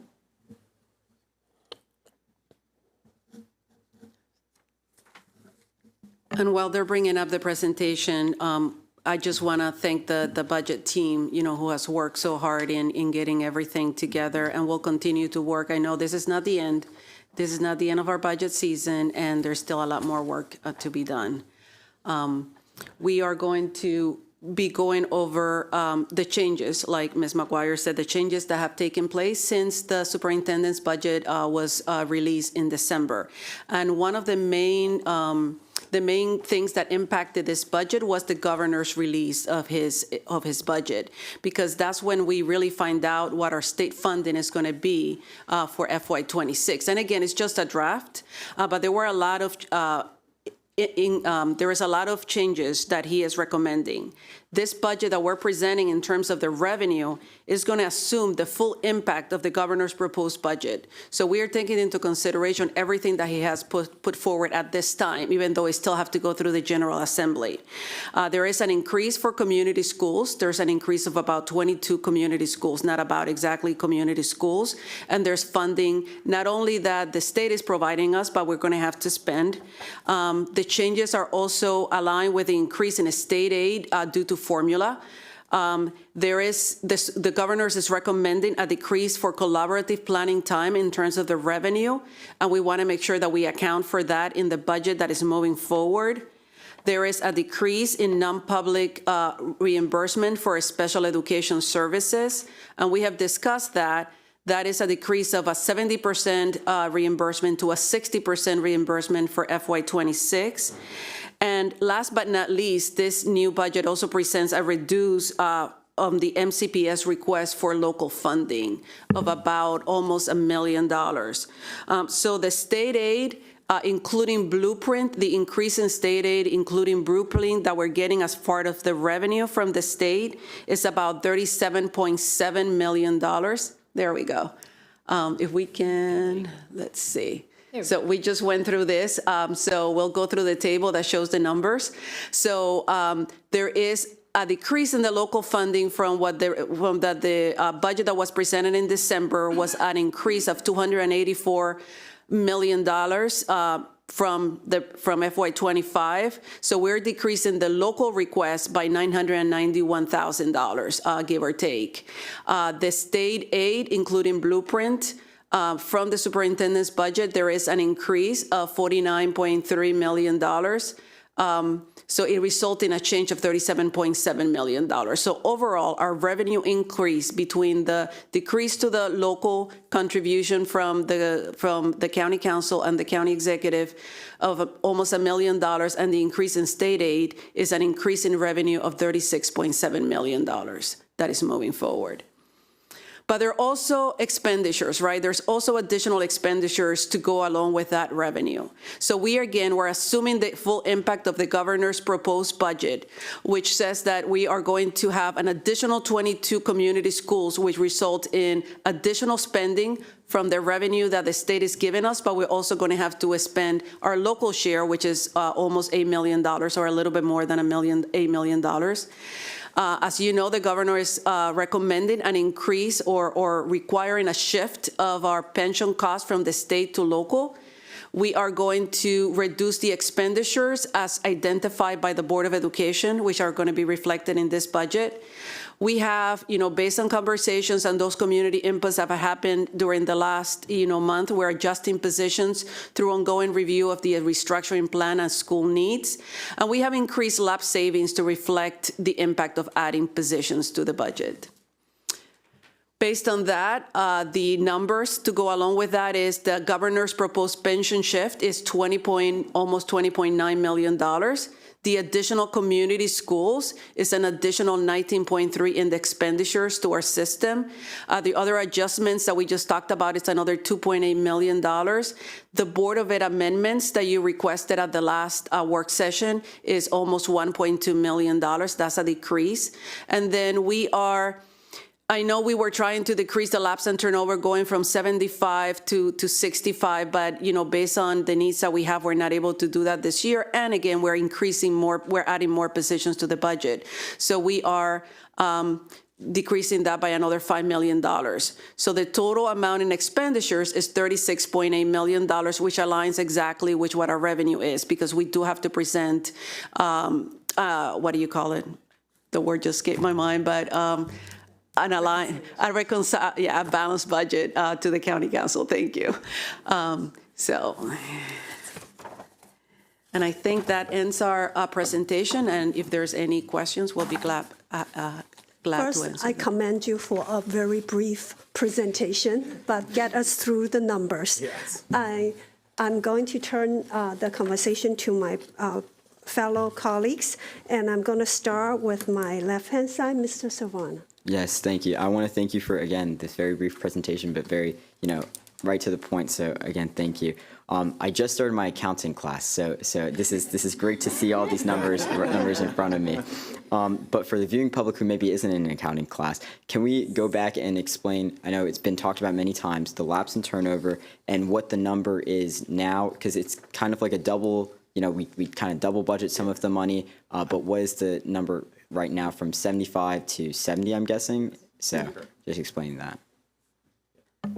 So I think, we've talked about this before, because like Dr. Taylor has said many times, it's probably one of the most difficult concepts to explain. But basically, when we're doing labs, we're budgeting for things twice, right? Because we know that we budget assuming that we're not going to fill every single position, but our hope is that we are going to fill every single position. But we're adding a lot of positions to the budget. So we know that, that depends. And also is throughout the year as people leave and employees are hired, right? There's that portion where the position is not filled at all. That's where we gain a lot of lapse and turnover as well. That's the turnover part of the equation. When we first started this budget, we wanted to go from a $75 million lapse to a $65 million lapse, and the goal is to decrease it year over year, but based on the over 600 positions that we're adding for special ed and others, we feel comfortable that we can go from 75 to 70 this year and keep making, progress, in the next budgets. Yes. Thank you for that question. I'm going to come around. So, perfect. Ms. Sylvester. No, thank you to all the staff and in the budget office and throughout the system that have been a part of this process. And I just wanted to emphasize for our viewing audience, I love Table 1 because it just, in the budget book, just summarizes where the money is going. People say, that's a huge budget. Why can't you cover everything with what you already have? And as a reminder, the 90%, nearly 90% of our budget is staff and salaries and benefits. There isn't a whole lot of other dollars that can be utilized to cover all the increasing demands of our school system. For example, $55 million in utilities. I mean, What does that tell you? And that's only going up every single year. So it's a huge budget. Almost all of it, almost 90% is staff. Hence the importance of a reorganization and a reculturing, because that's where our investment is going. It's going into staff. And so we want to make sure that the right people are at the table and they have the right support and vision so that we can accomplish the huge goals that we have to accomplish for our school system, for our community, and for our children. So thank you so much for your great work on this. Thank you for that comment. This is the first round, so I ask board members to state one comment and one question. Okay, I'm going to keep going down the line to see if there's any light. Ms. Wolf? I don't have a question. I just have a comment. I wanted to thank you for the great work that you have done in making this a much clearer discussion for this year. I think it helped us to be able to have a better conversation with the community, and certainly the community has shown great interest in this. It is unfortunate that we don't get to fund everything we would like to fund, but we are definitely doing the best that we can with what we hope to give, and hopefully we won't be in such a limited position when the county council comes out with their budget. Thank you. Ms. Stewart? I just want to highlight that these numbers do reflect our BOE amendments to the presented budget. And I don't know if we want to quickly list those things or not, but for the viewing public, that we are trying to be responsible with our money and aim our dollars where the most impact can be made. And I also appreciate the way this was presented. The spreadsheet method of sharing the budget for me was very helpful. I'm sure it was helpful to others as well. So thank you. I'm going to go around the table to check to see if there's any other lights or comments. Yes, Mr. Silvana. I think they were going to give a response to that first, and then I can go back to my question. Please go ahead. Sure. I just wanted to reiterate, the changes that the board requested. One of them is the postponing the renaming of Magruder by reducing the budget by $800,000 to be addressed through the CIP process. The second one is $250,000 reduction to the leadership development program from $500,000 to $250,000. And last but not least is the one instructional specialist for the social emotional learning that we know that we can address through other positions in the system. Thank you for clarifying. Any other comments? Yes, thank you. And again, I want to kind of go back to this idea of state aid one more time, right? We look at this number of state aid and we say, wow, you're getting so much more money than you expected. Why is the budget not going down, right? But then when you look at like some of the other things that are attached to it, then you start to see, well, actually we have to start spending more than we're saving. And I think the pension shift is a great example of this because it's reflected as 20 million, but I think there's a little bit more that goes into it. If that wants to be explained. So 21 million is the amount that the, again, under the governor's proposal is ascribed to shift in Montgomery County, but certainly that's one that has a long tail on it. And that cost will grow over time. The state first shifted some of the pension costs to the county during the recession, and that, again, that number has increased over time, and this number will increase over time as well. Another number that would have future implications is the reduction of the cost share with the state on the non-public placements. So in addition to the fact that our expenditures for non-public placements are increasing, if the state is paying less of a share, again, then that will also increase over time. Perfect, thank you. Yeah, and again, like that means that we're paying $20 million this year, but we're going to keep paying more and more every single year after because, that's just the way the pensions. Correct, and I just want to say our really pension cost, the local pension cost with a shift is 155 with this 20 million, obviously it's over, 175 million. All right, thank you. Into our base budget every year. Just understand. Okay, Ms. Rivera. Just want to say, Yvonne, thank you to you and your team for working so diligently and hard and through the weekends and so on to make sure that we have a budget. But, these are really tough times, not just locally, but also the state level. So the governor, I think, tomorrow announces his budget. And as one of my colleagues said, we wish we could fund everything in the budget, so we're going to have to delay certain things. So, because we are trying to improve and be just functional with what we're having, so we can actually be able to make a difference in the classroom. So all our kids can be reading at a level that they should be reading and doing math at a level they should be doing. So a lot of these things are very intentional to ensure that that is happening across our county. So I just want to say there's a lot of things in the blueprint that we're supposed to match. There's a lot of things that are put on that we have no control over that we have to do. And just, as Ms. Sylvester said, just, almost 90% of it is that we're paying the folks that are working. I mean, we have over 25,000 employees, plus we have so many part-time employees.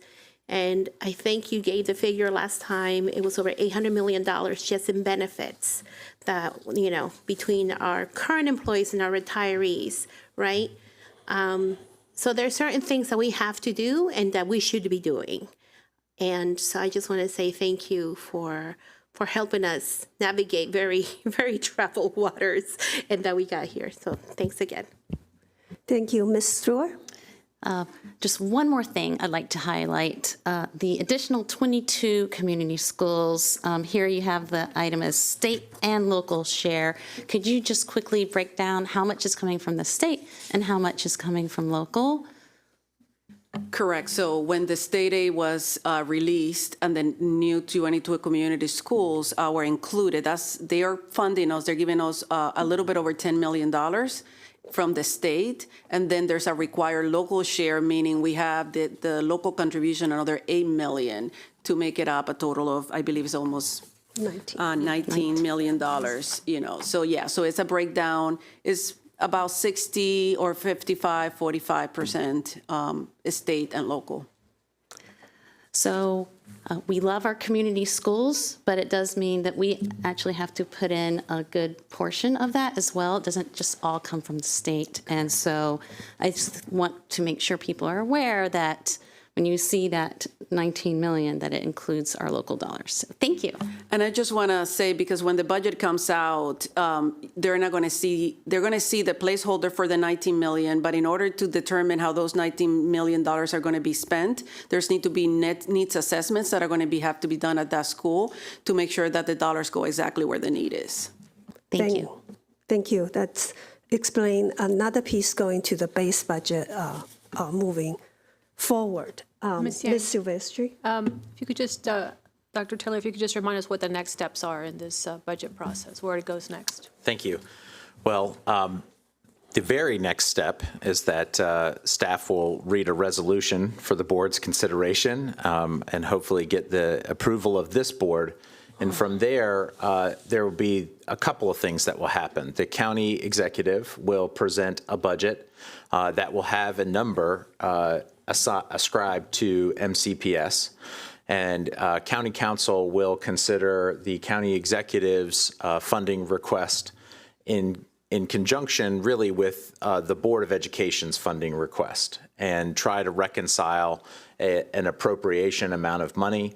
Once the county council approves its final budget, then we will reconvene on a budget discussion to go from there.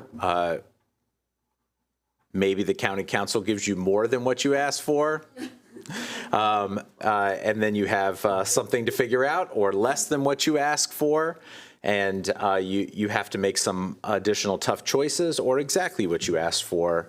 And then you have a budget intact, and then you'll adopt a final version of the budget later this spring. So the budget season still continues for the next several months as the county portion of this discussion and advocacy continues. And it is something that our community has to go through several stages of advocacy, and not just advocating to the Board of Education for its priorities, but also carrying that to the county council in terms of its needed priorities as well. Thank you so much. I'm double checking, seeing no light. If there's no additional questions or comment, may I have a motion to approve the proposed budget for for the recommended fiscal year 2026 operating budget as advised. Madam President, I'm going to offer our Chief Financial Officer the honor of reading our resolution for this budget for consideration.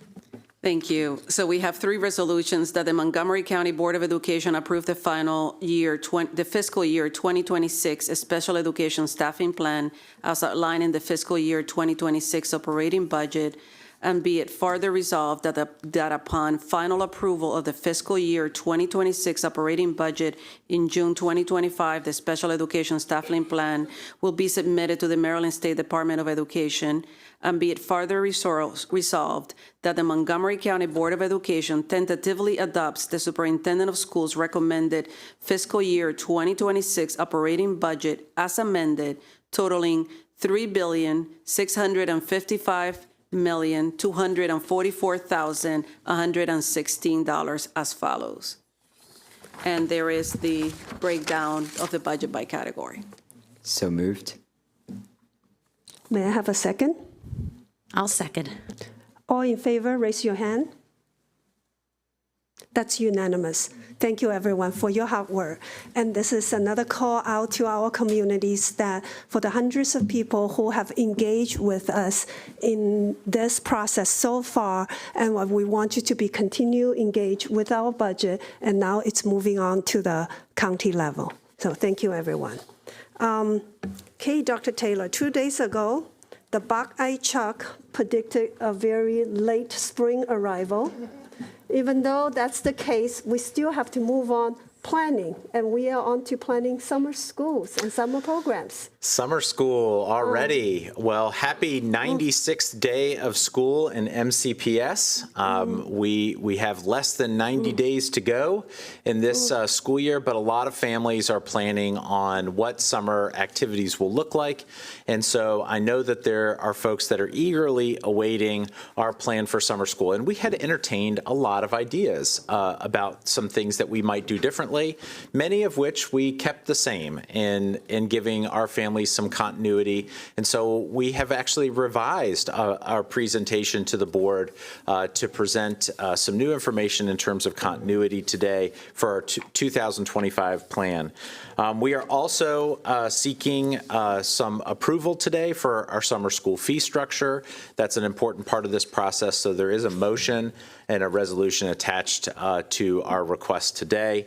And so now I will turn it over to Dr. Peggy Pugh, our Chief Academic Officer, and her fantastic summer team that covers everything from Title I to career and technical education and out of school time to talk about our summer program offerings for today. Thank you, members of the board and Dr. Taylor. Next slide, please.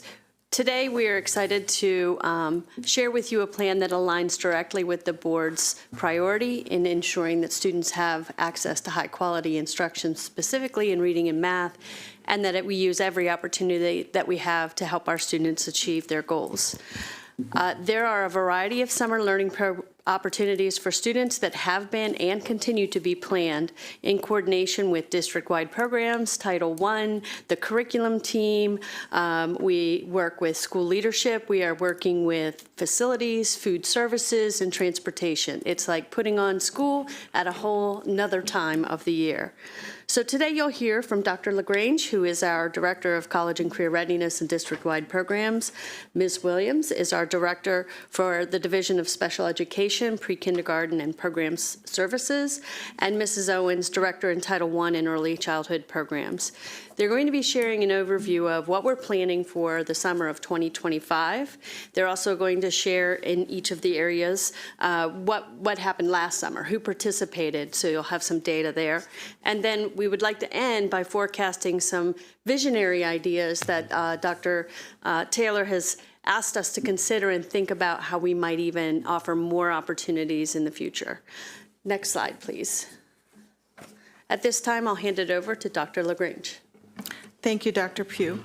Good afternoon.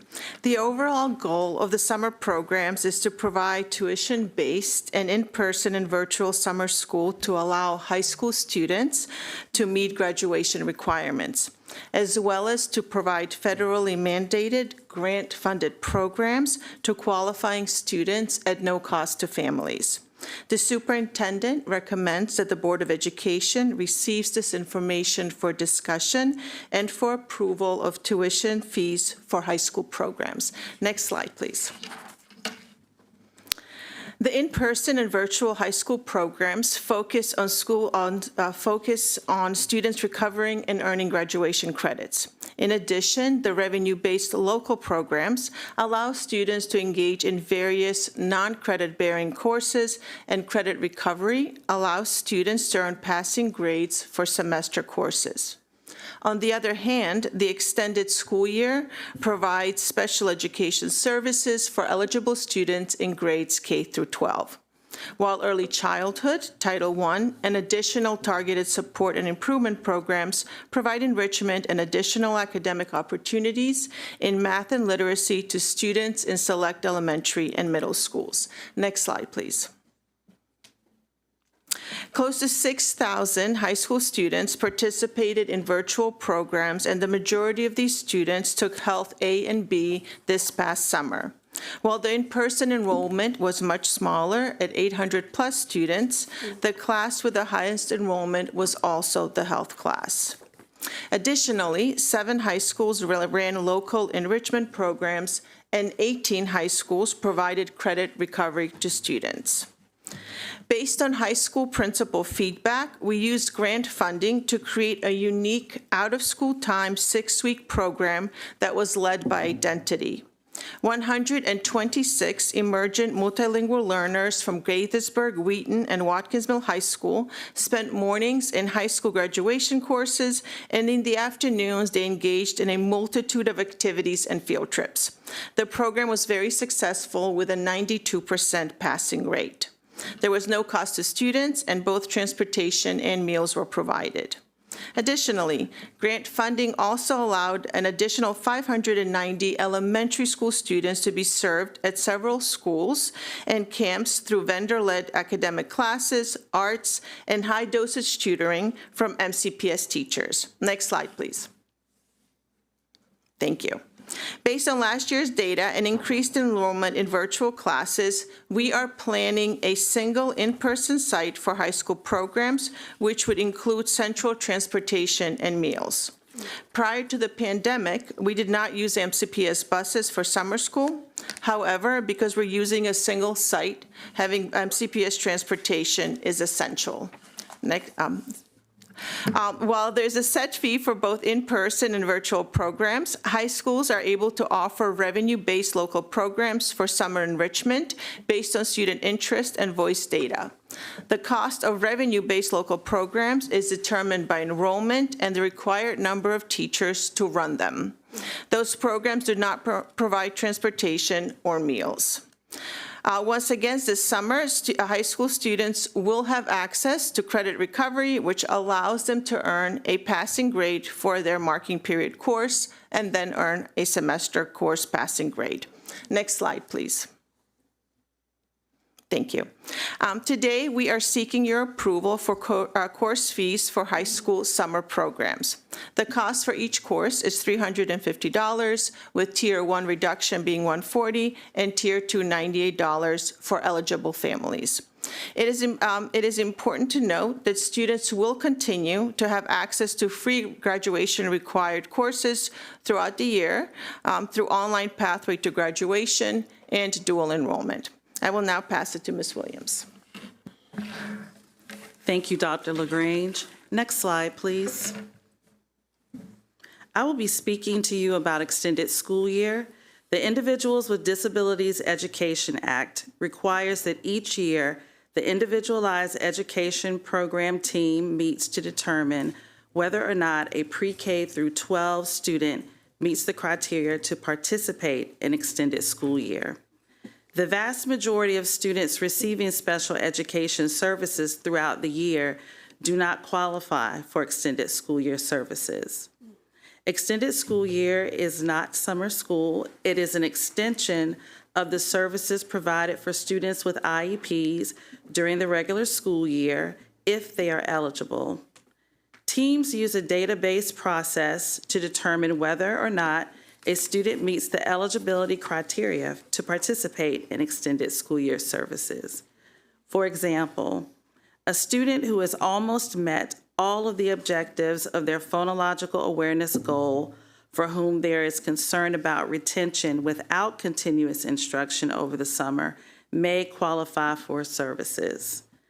Extended school year is provided at no cost to families, includes transportation, and focuses on the identified individualized education program goals in academics, behavior, or related services. Student progress is monitored and documented on the IEP based on the data identified in the goals. Parents and caregivers of eligible students have the option to decline extended school year services. In summer 2024, 4,979 students in pre-K through 12th grade participated in extended school year services at 60 cluster sites in special schools. Depending upon individual student needs, services were provided for 4 to 5 weeks for up to 5 hours a day. Summer 2024 extended school year cost a total of $10,123,714. Looking ahead to summer 2025, 5,169 students are projected to be eligible for extended school year services. I will now pass it to Mrs. Nichelle Owens. Thank you, Ms. Williams, and good afternoon. Starting on the left, next slide, please. Starting on the left side of the screen, I will discuss Title I programs. For 24 years, federal Title I grants have been used for the implementation of the Extended Learning Opportunities Summer Adventures in Learning, or ELO SAIL program. The program is designed to provide high-quality experiences that reduce learning loss during the summer by sparking curiosity in STEM, enhancing collaboration skills, and supporting social and emotional learning. The program is offered to students enrolled in enrolled in and entering kindergarten through 8th grades at Title I schools. Additionally, Title I school improvement grant funds are used for identified students at additional Targeted Support and Improvement, or ATSI schools, to participate in a summer program that follows the same structure as our ELO program. ATSI is offered to elementary students in grades 3 through 5 and middle school students in the identified ATSI groups. The goal is to provide supports needed to increase academic performance. Both programs last 4 hours per day, and we partner with the Montgomery County Recreation Department to provide an afternoon complement at selected schools. Staying on the left side of the screen, I would like to recap last summer because we often use the previous summer to plan for this summer. In total, last summer, we had 8,523 students participating in our 4-week program. When analyzing pre- and post-assessment data, we see that 61.29% of students increased their literacy and math scores over the duration of the program. In addition to academic data, we collected student voice data. And that data showed that students in grades 3 through 5 found math and science to be their favorite subjects. They also enjoyed ELO and believed that they were learning new things. Our middle school students also provided voice data, and they rated their summer experiences positively, particularly in English, math, and in electives. Our request for feedback also extended to families and teachers as well.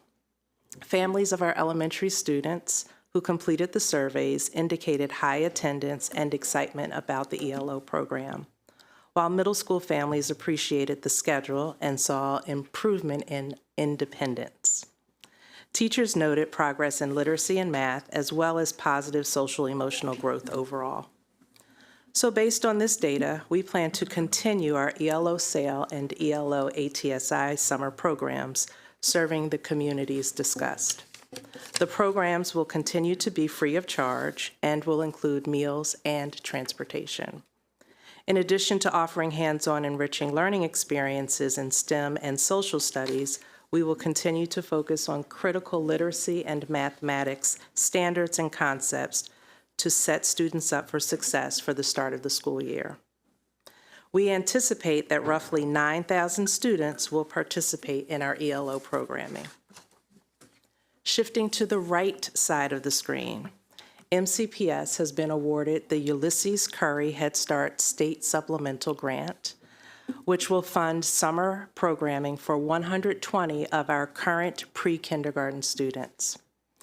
These invited students will participate in this full-day program for 4 weeks, while with the goal of promoting school readiness and foundational learning skills.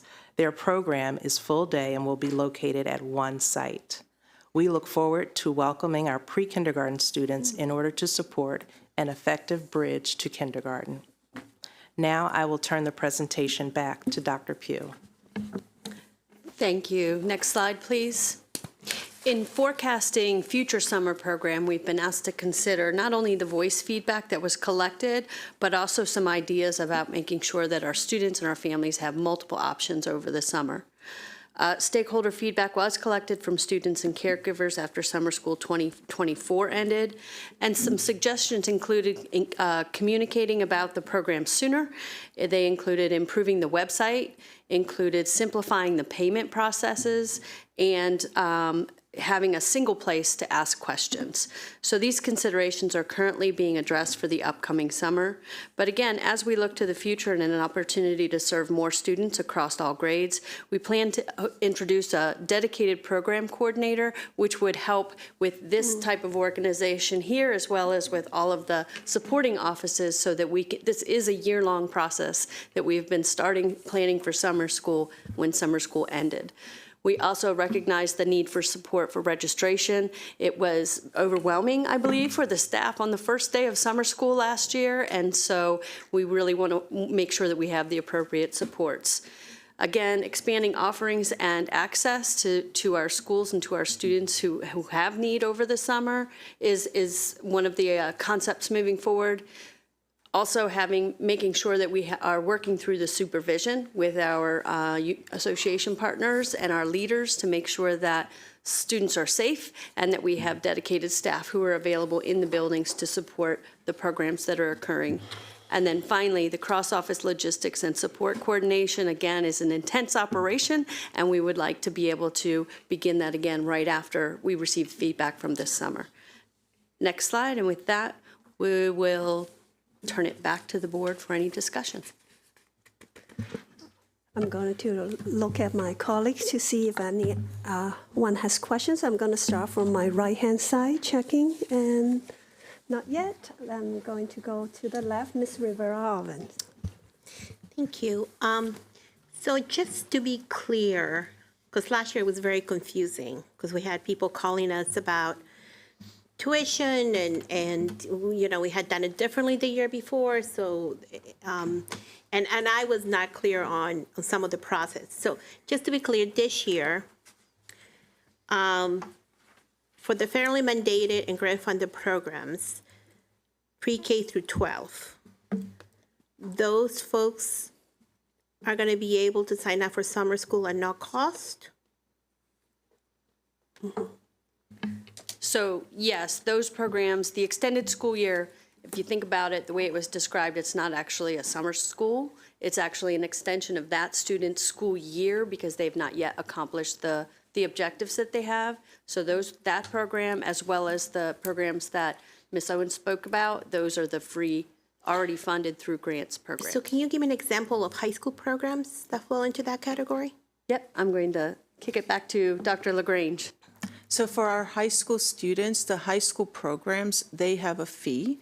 And so that's a fee that students would have to pay for. Students who receive special education services and the team determines that they need services during the year, they would be able to attend the programs at no cost. Okay, so give me a name of a program, like example. It's course-based. So for high school, they're course-based. So in high school, for the programs in person and virtual, we provide tuition-based high school graduation courses. They're the courses that students register for, and based on registration. So for example, might be a math class. Right? No, I understand. Now, what I'm saying is, I get that, but what I'm trying to understand is which group of kids will qualify to be able to take advantage of yeah, they'll have to pay, right? I think that's what I'm. Secondary. The only students that have to pay are the students who are taking high school courses for graduation requirements. So Title I that Ms. Owens talked about is for elementary school students going, and also as part of some middle schools. And Right. then the other group is this very small Okay, group I of guess students. what threw me off was the K through 12, because it's really K through 8. K through 12 for services, and then high school for graduation programs. So any high school student will have to pay a fee. Any high school student who is taking a graduation course will have to pay a fee to take the course, and then you can speak to how that impacts students receiving services. So I think I can help illuminate this a little bit. So we basically have two groups of high school students who access programs in the summertime. If you're taking a class for credit, there's going to be a fee, and it's on a sliding scale. And we have some students with disabilities who are just accessing their general curriculum. They need to have their goals met. They haven't been able to do that, so they have an extended school year program that is not for a fee.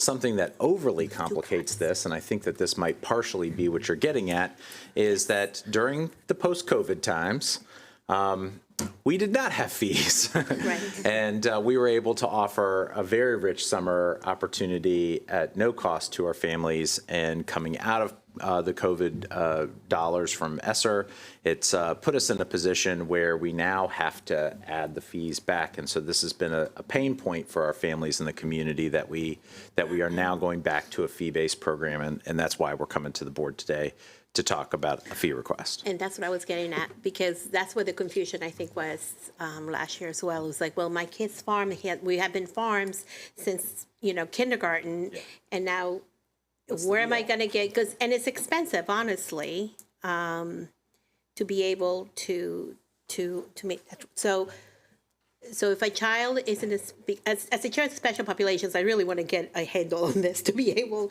to understand it. So let's say a Blair Ewing situation, and they're working with kids who have to meet graduation standards to be able to graduate, right? They will have to pay, or no? Any student who is receiving special education services, if they're a part of the extended school year, they do not have to pay. But Blair Ewing's not a extended.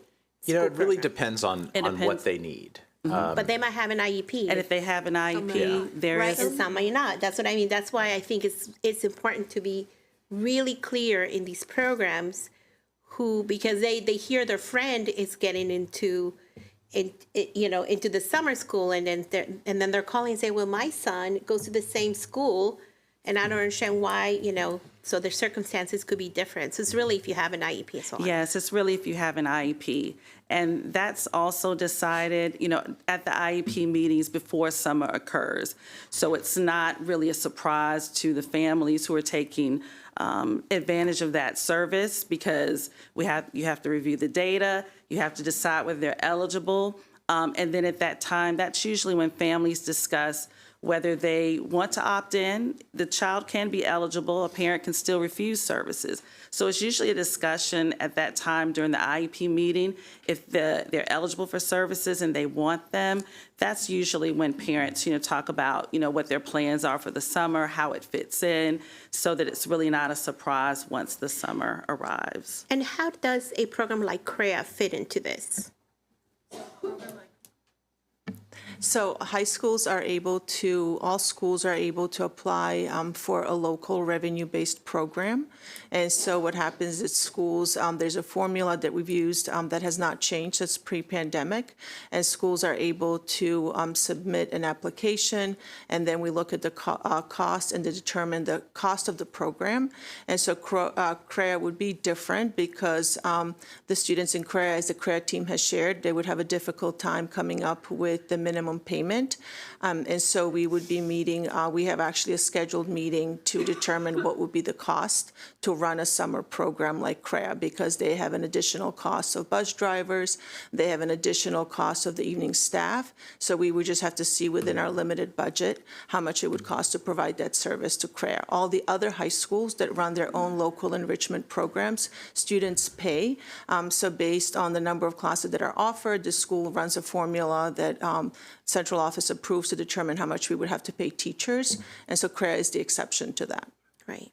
Because I was trying to figure out, because I know they had applied last year, but they did not get the summer program. Because of the cost, because it's very expensive, and so we're going to make an exception this year, and we have that meeting scheduled. That's good news. Thank you so much. Thank you. Ms. Silvestri? How many questions, President Yang? One question this round. Thank you for pointing that out. I have many questions, but I want to follow up to something Ms. Roberta Ovens said. Didn't we used to have a waiver for high school students to take a summer school class for a lower cost or free? We have the Tier 1 and Tier 2, so that is still in place.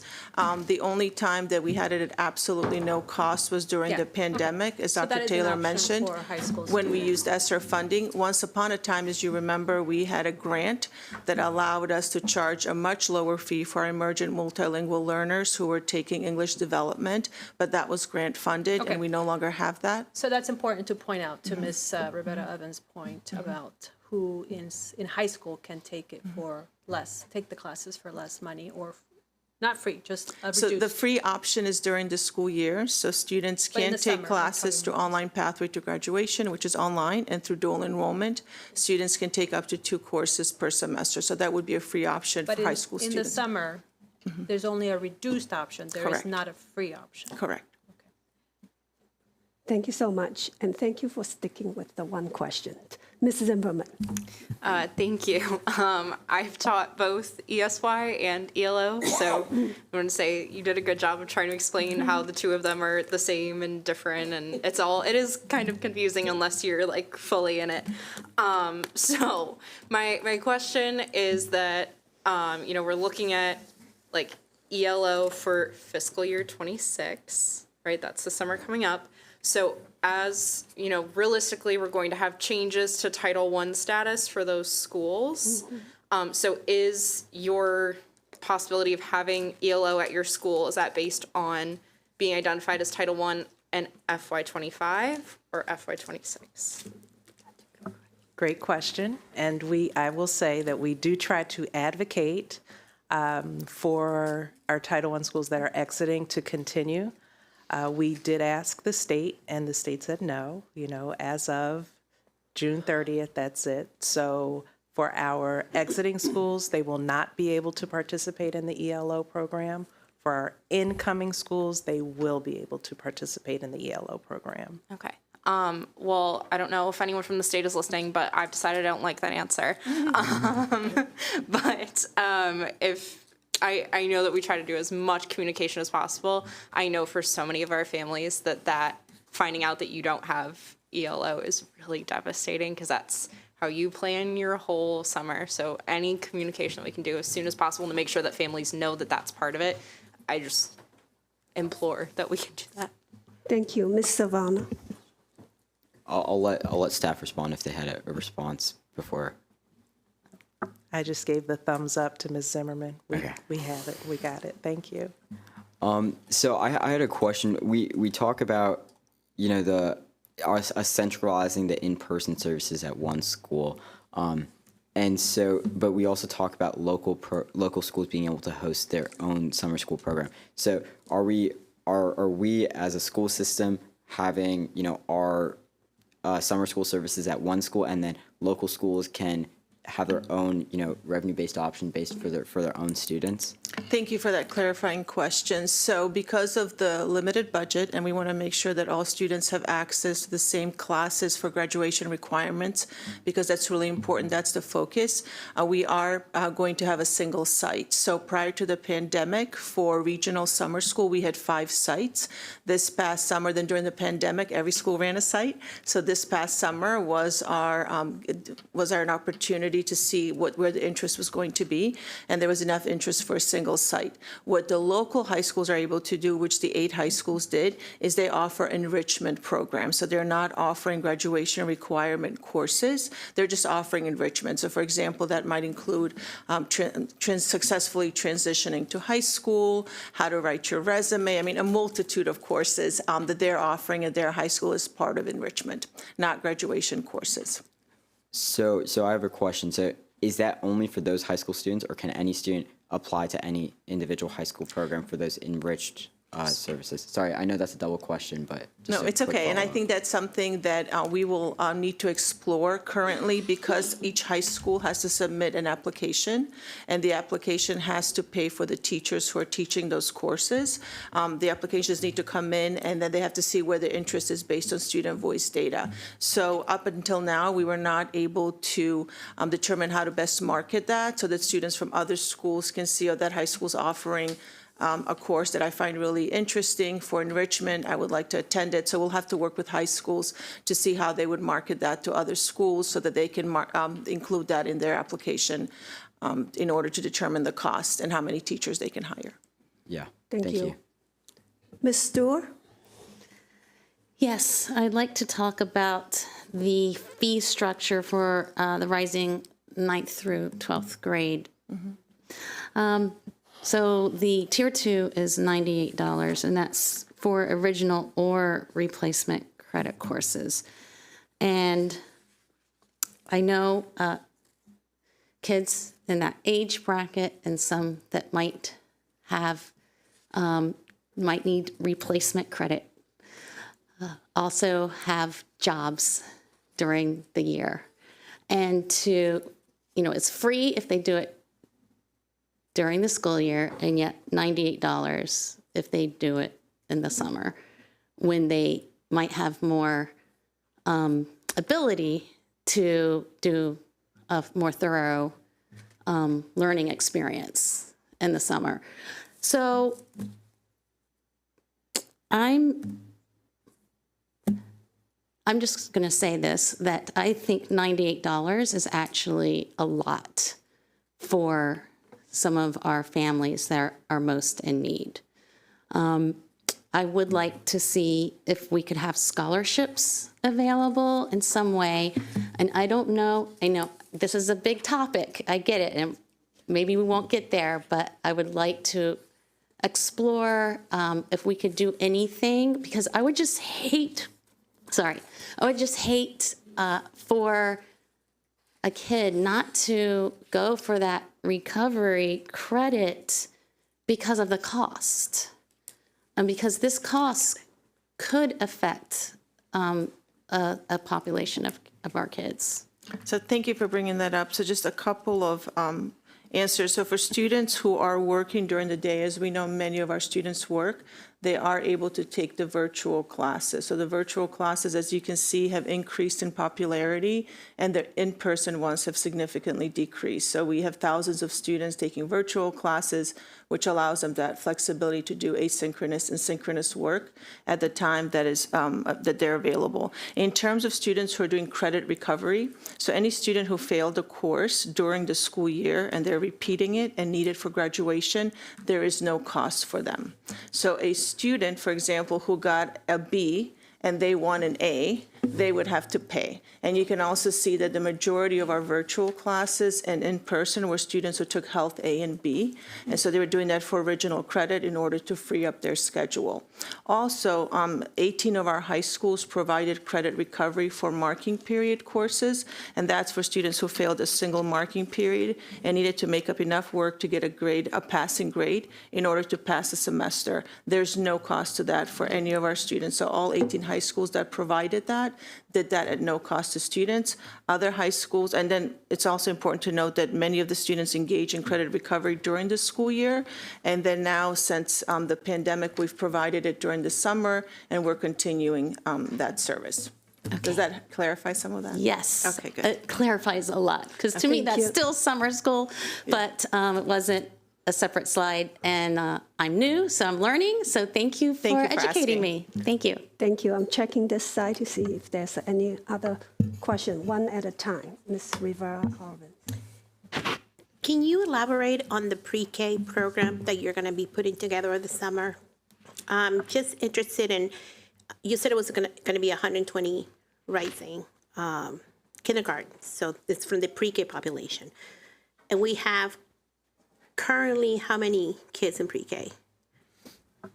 In the general education program for pre-K, we have about 2,900. I'm just going to round up. Almost 3,000 kids. Yep. So 120 pre-K lucky kids.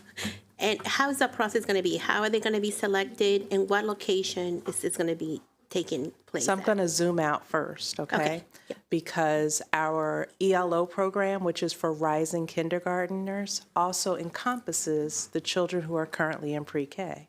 Mm-hmm. And because our pre-K program sits in so many of our Title I schools, mm-hmm. many of those children will go. So when you look at the 120, you want to look at those children who are not in our Title I programs. So that reduces the numbers a bit.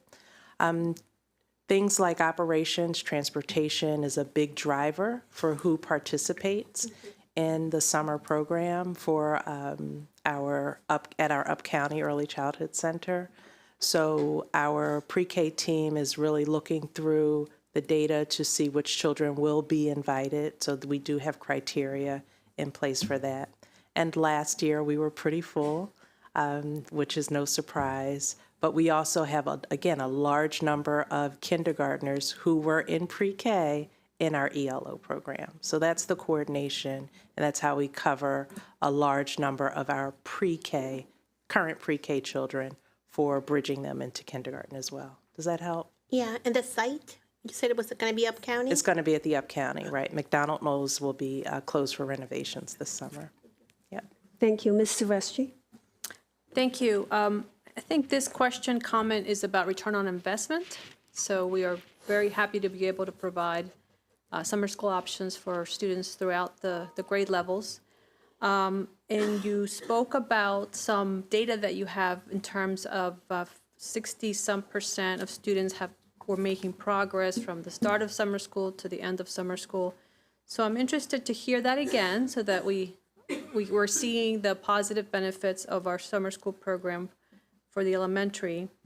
I want to hear about attendance at summer school, because if they're not going, they're not going to reap the benefit of summer school. And you mentioned that you partner with the rec department to offer afternoon programs, which I know it's a best practice, because kids want to learn, but they also want to have fun. And it works better for working parents to have a longer day rather than just a half day. So 3 questions in one. So I want to hear, can you repeat the evaluation and then talk about attendance, and how many of the elementary programs have that pairing with the rec department? What percentage? Sure. Okay, so starting with the data, I will repeat that pre and post assessment data shows that 61.29% of our students increased their literacy and math scores over the duration of the program, and that's for grades K through 8.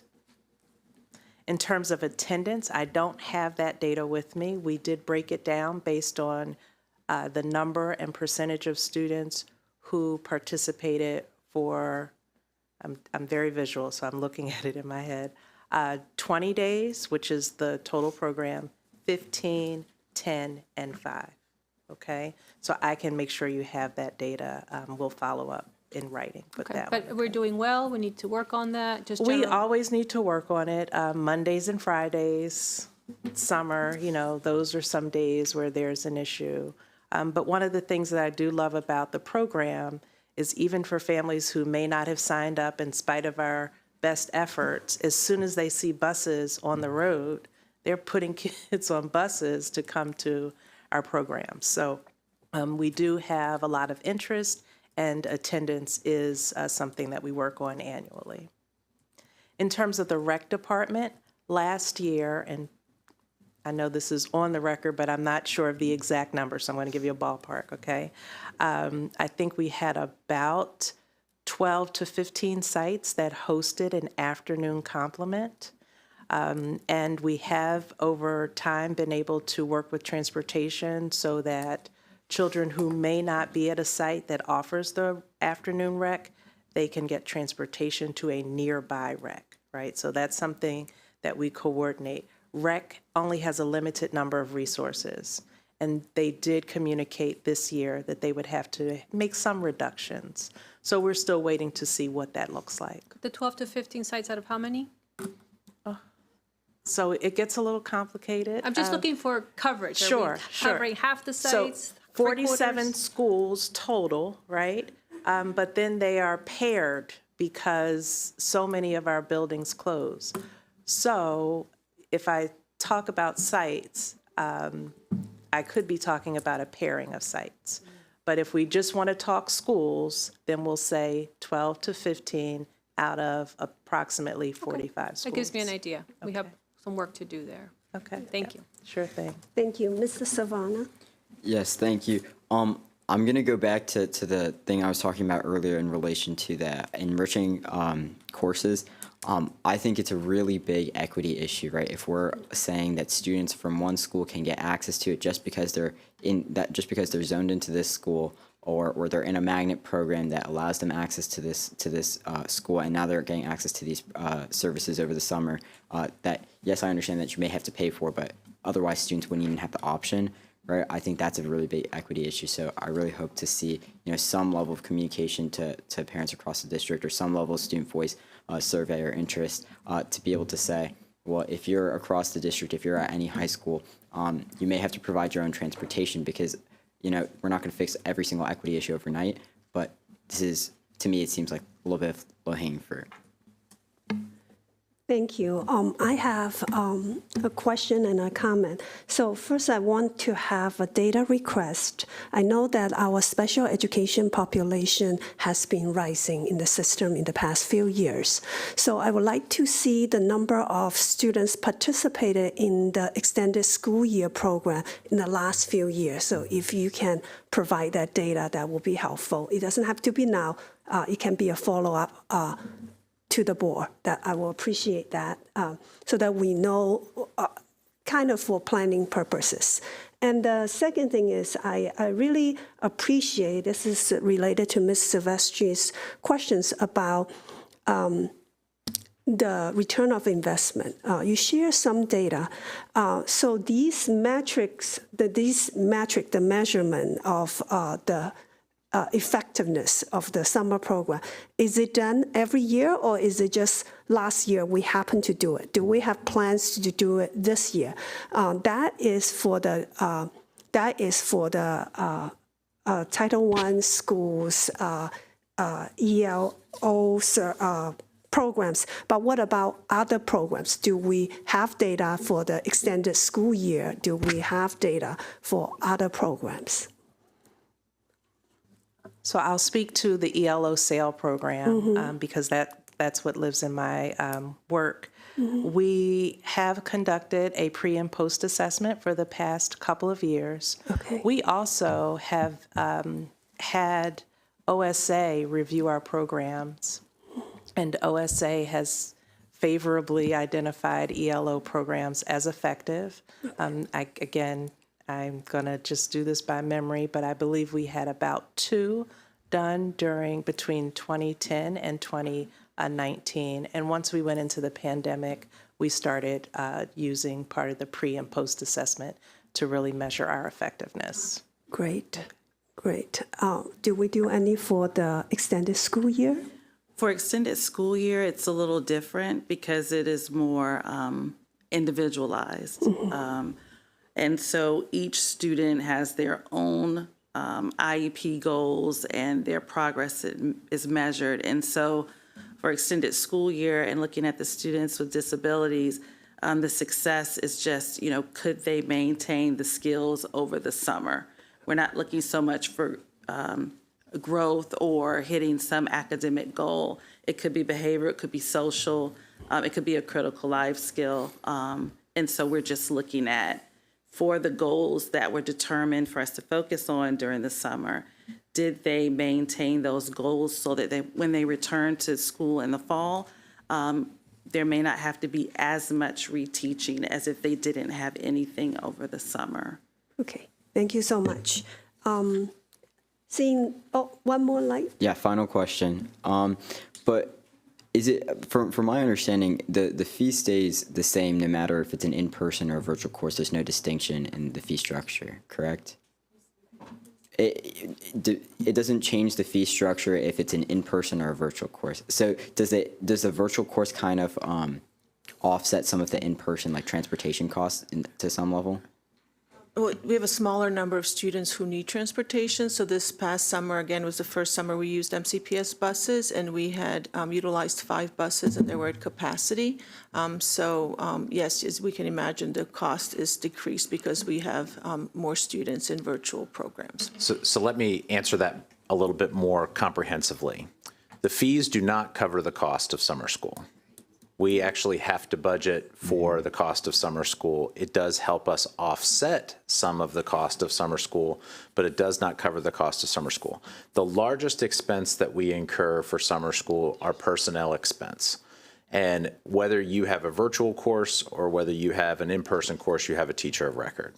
So you are going to incur personnel expense, or you're going to incur program expense, or you're going to incur whatever kind of expense. And so this only defrays some of the cost. It does not defray all the cost. I really appreciate board members who have chimed in about the cost structure, because this is really something that we need to elevate in future budget years to see what kind of commitment we want to make in terms of our summer programming, because there are some real equity of access issues in terms of what we can do comprehensively and what students can access which programs. And there is a way to solve that. And that the way to address it most directly is financially. And so making some commitments as to what we will be willing to do really does need to be a conversation in your 27 budget cycle. Got it. Thank you. I think that answers my question perfectly. Thank you. Thank you. So seeing no other light, does the staff have any motion or reserve a resolution for us to approve? Yes, thank you, President Yang. So I'll just read the resolved. Resolved that the Montgomery County Board of Education approve the 2025 summer school program tuition fees and plan. May I have a motion? So moved. I'll second. All in favor, raise your hand. That's unanimous. Thank you, everyone. Thank you, staff, for the presentation. Our next item will be the Magruder High School renaming petition community engagement presentation. I'm asking the staff to come to the front. Thank you, President Yang and members of the board. The names of our public schools are a high honor, and they should represent the ideals, core values, and commitments of Montgomery County Public Schools. Our school names should be a source of pride for our district, our staff, our families, and most importantly, our students. Whether the names reference the unique geography of a region or historical figures who uphold and represent the core values of our district. As directed by the Board of Education in February of 2023, after receiving a petition from the Magruder High School community to rename their high school, MCPS conducted community engagement to inform the school community about the petition and to receive additional input about the meaning of the name. Today you will hear a summary of this process, including the results of a community engagement efforts with the community. We appreciate the community engagement in this process and the thoughtfulness in which those who participated in community meetings, dialogues, and surveys bring to the results that you'll hear today. We would also like to make the historical note that this is the first instance of implementing policy FFA, naming of school facilities, as it was revised in June of 2022, to address the process of renaming a school facility. We do not take the position of the petition or decision of the board lightly and respectfully submit this report for your consideration. This time, I'd like to ask Dr. Peter Moran and Ms. Frost to please address the board. Thank you, Dr. Taylor, and good afternoon again, President Yang and members of the Board of Education. So as Dr. Taylor shared, in alignment with policy FFA, we've engaged with the Magruder community around the question of renaming the high school. In today's presentation, Ms. Frost and I will provide a short review of policy FFA and the renaming process, share community engagement findings about renaming the school, review budget and operational impact, and consider alternatives for the board's decision. As you'll see in the community engagement reports, there is not a definitive preference from your community of students, staff, parents, and alumni regarding the renaming of the school. Option A, if a board approves in the FY26 budget, given that the board has included this in the FY26 operating budget, the information provided this afternoon will be helpful for the public to understand how we engaged in our community to arrive at this decision to change the name of the school. Option B, if the board does not approve, given that the board has not approved the proposed amount for the FY26 operating budget, this presentation will provide information on the efforts to engage the Magruder community in this issue. This work is an example of how we can be inclusive in making important decisions and develop options to address the many issues of that our school district faces. And with that, I will turn it over to Ms. Frost. Good afternoon. I'm Frances Frost. I'm in the Office of Wellbeing and Student Support, and we're going to present to you our report on the renaming of Magruder High School. Next slide, please. And we'll go to the next slide. So while you all have decided the operating budget for FY26, I think going through this process will be very instructional for the community on how this process works. As Dr. Moran stated, and Dr. Taylor, that this is the first time that this process has been applied to renaming a school. So in 2022, policy FFA, our naming school facilities, which includes provisions for considering renaming a school, was updated, and that process requires 5 distinctive steps. Step 1 is that a petition from the school community initiates the renaming process. It's important to note here that MCPS nor the Board of Education initiates a change in a school name, but that petition must come from the school community. Step 2, upon receiving a petition to rename a school, the board determines if the petition has merit to be further considered and discussed with the school community, and we engage with the community. In step 3, the designated MCPS staff engages the school community about the petition, seeking their input about the meaning of the existing school name, and to get a sense from the community how they feel about a name change. This conversation is not a definitive decision by the community, nor is it a solicitation and discussion of new name options. Step 4, the board receives a report about the community engagement findings for discussion. And while the policy states the budgetary requirements are not necessarily a decision factor, it acknowledges that this is an important information and a cost estimate is submitted with the community report. And then lastly, step 5, the board makes a decision. Considering the community engagement findings and the alignment of the existing name with naming criteria, the board renders a decision on whether to rename the school. If the decision is made to rename the school, then the board will go through the process of naming a school, just as you have done for new schools. If the board decides not to rename the school, the process ends there. Next slide. So as a brief summary of how we got to the petition for Magruder High School community, in June 2019, then Superintendent Dr. Jack Smith presented a memo to the Board of Education which benchmarked renaming approaches and analyzed biographies of individuals for whom current schools in MCPS are named and names existing in the Board of Education's database of names. In that memo, 6 MCPS schools were identified to be named after enslavers.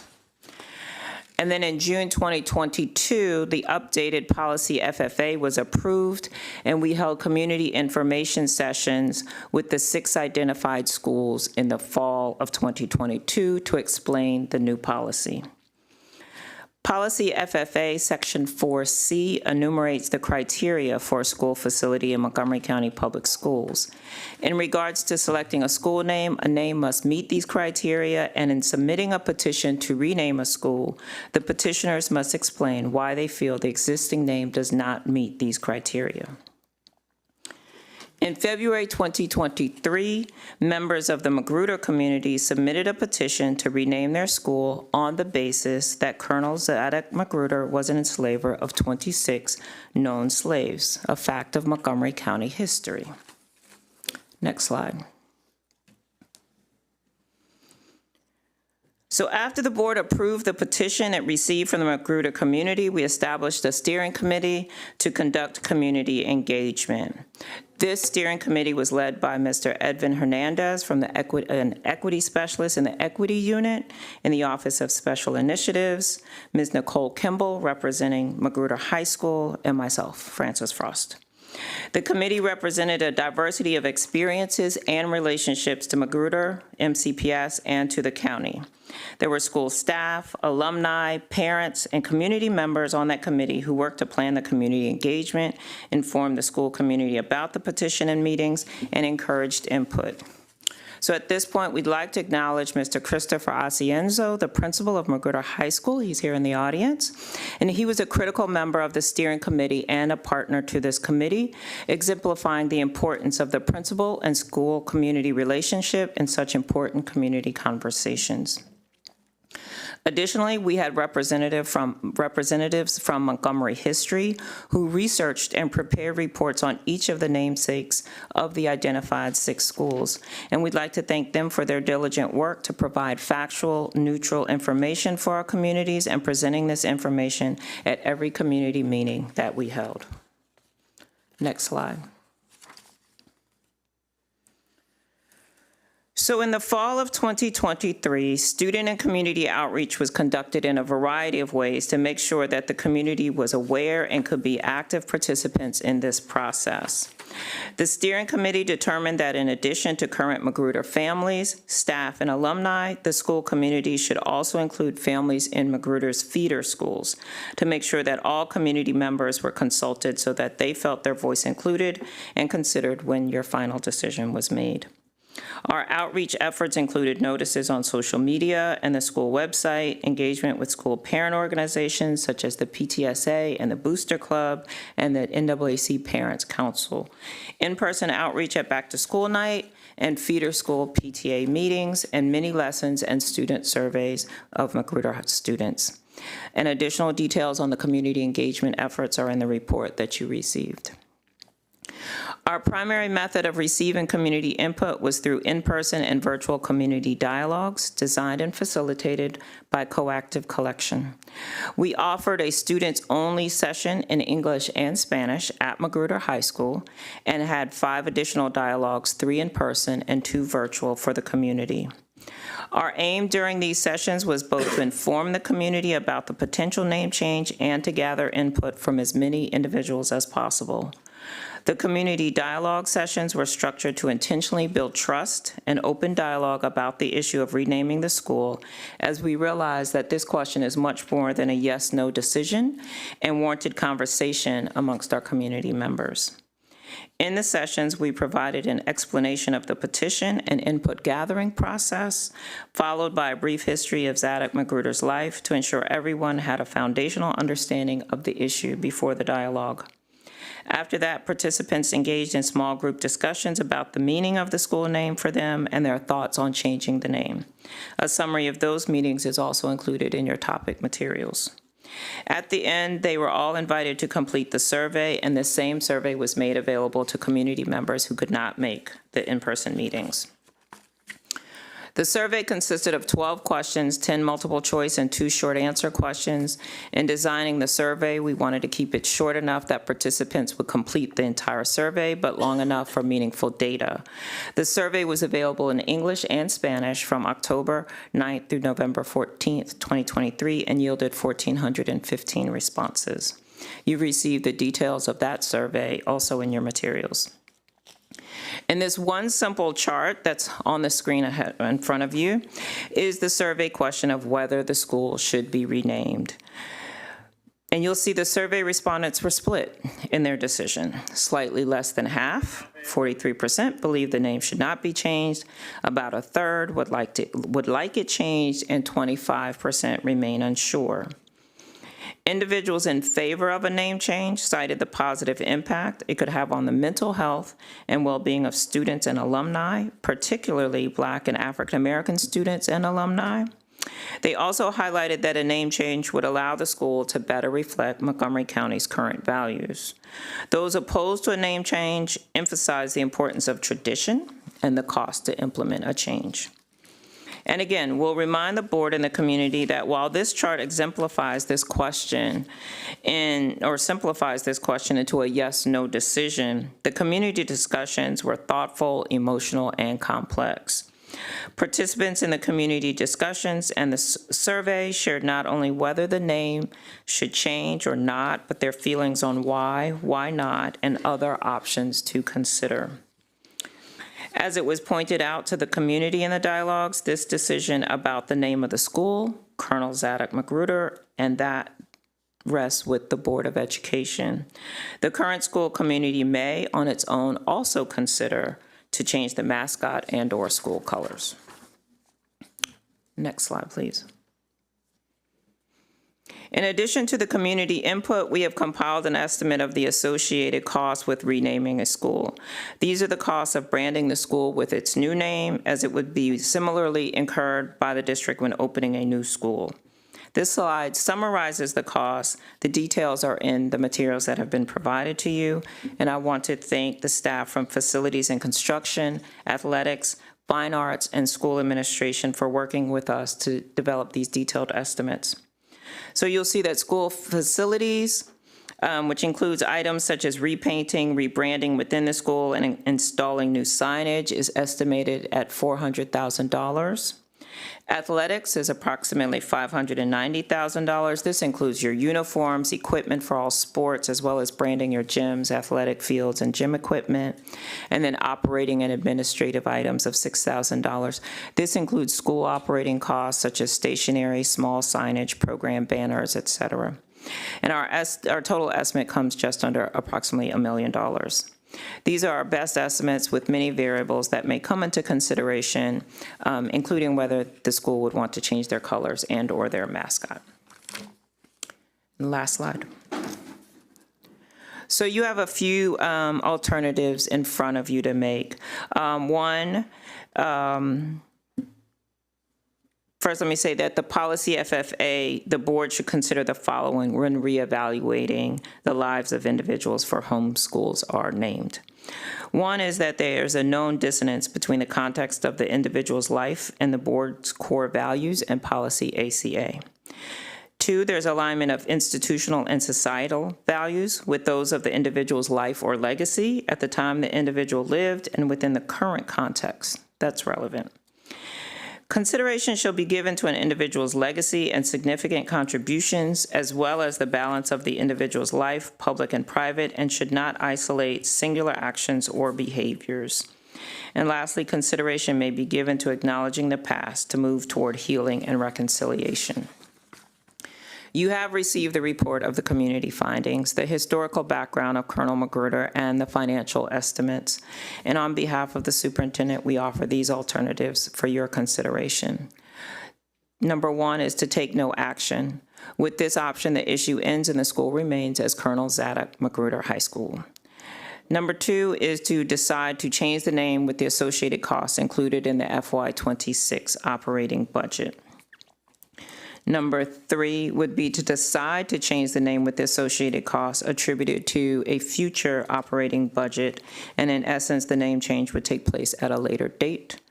And then lastly, to link a potential name change to any future capital project with the vision that such a capital project is not on the CIP before 2030.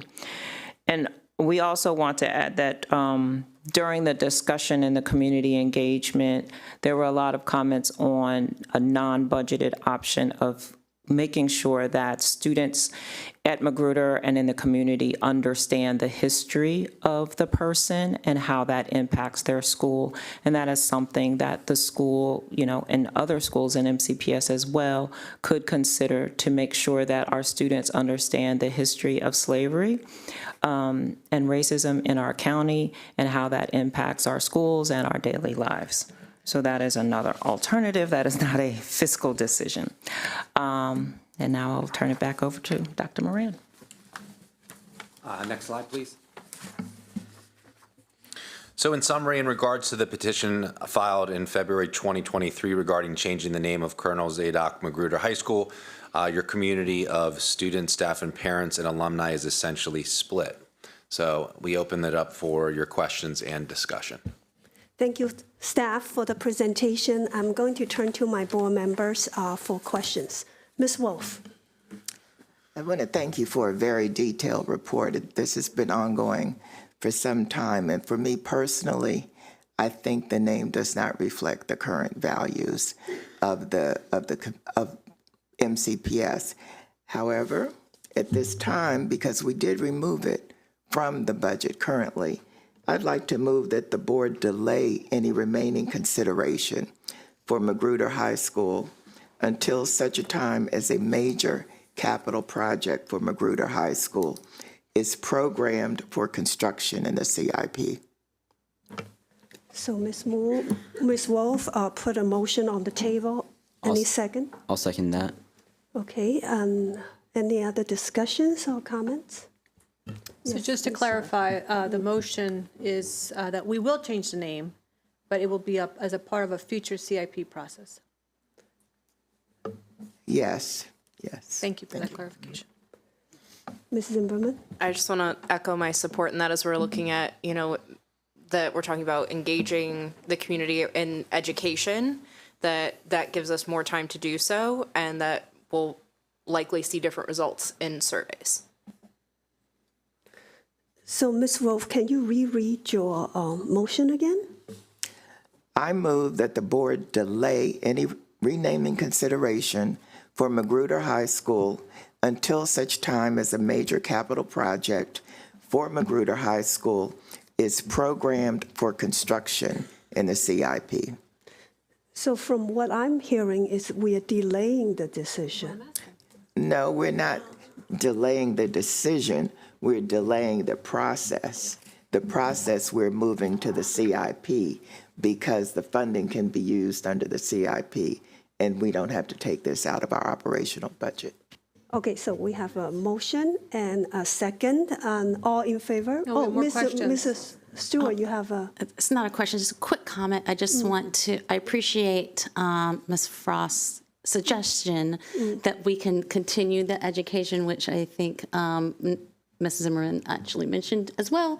But I would like for that education to happen in the community and in other schools as well. Thank you. Yeah, very important. Thank you. Ms. Savannah, you have a comment? Yeah, I was just going to say, I mean, when looking at some of the things from the survey, a lot of the reasons why community members were saying that they didn't want to rename the school, large portion of that was financial considerations, correct?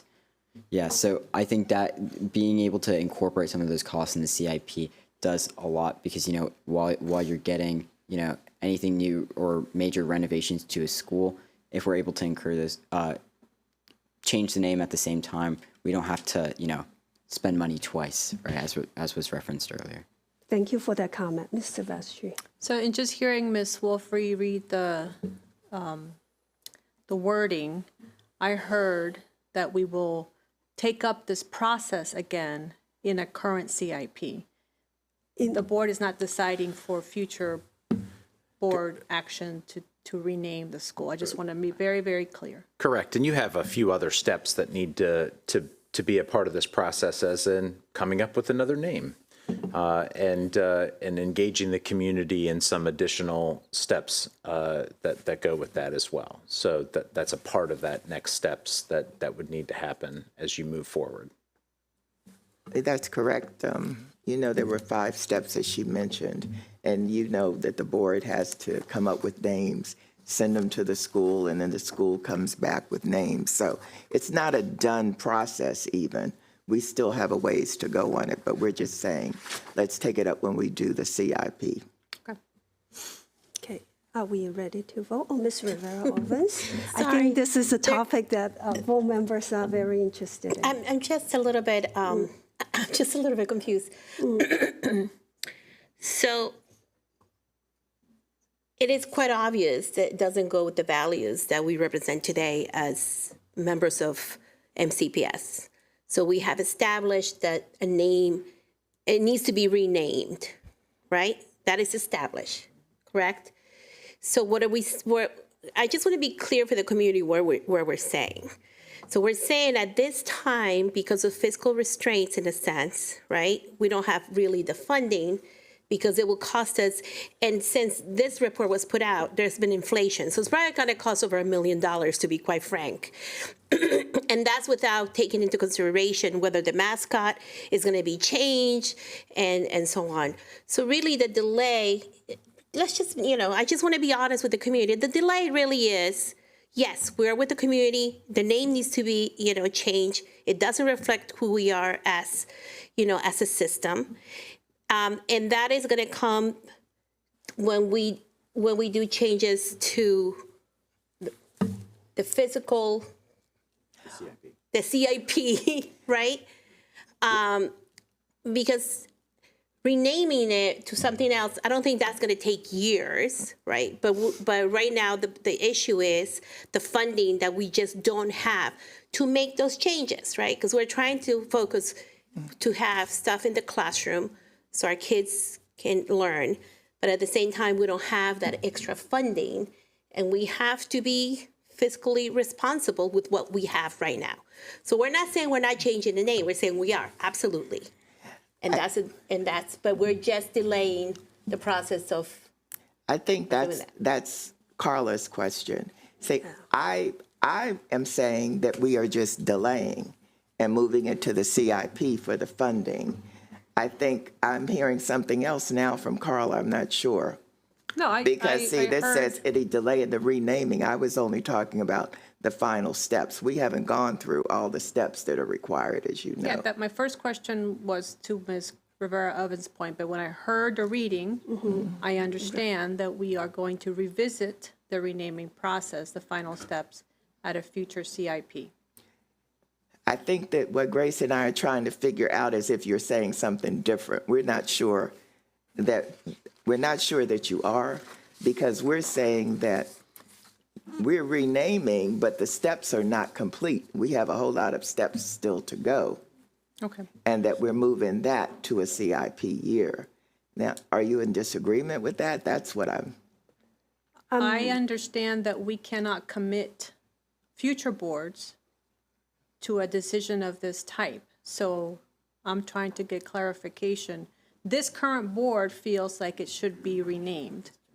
But if we are going to wait for a time when Magruder is in a CIP, which I believe it's currently not in the current CIP, so we're talking at least 6 to 10 years, then that might be a different board, and that board might make a different decision. So what are you proposing? We are not. I have a motion on the floor. Yeah. That's been I think moved and seconded. if if we have a motion on the floor for procedure-wise, we need to vote. It has been motioned, have been second, and it need to be voted on. And then if then we have another motion, we can propose another I think it's motion. about clarity around the motion because Yeah, right. from Or can this motion be breaking into two parts? Would that be?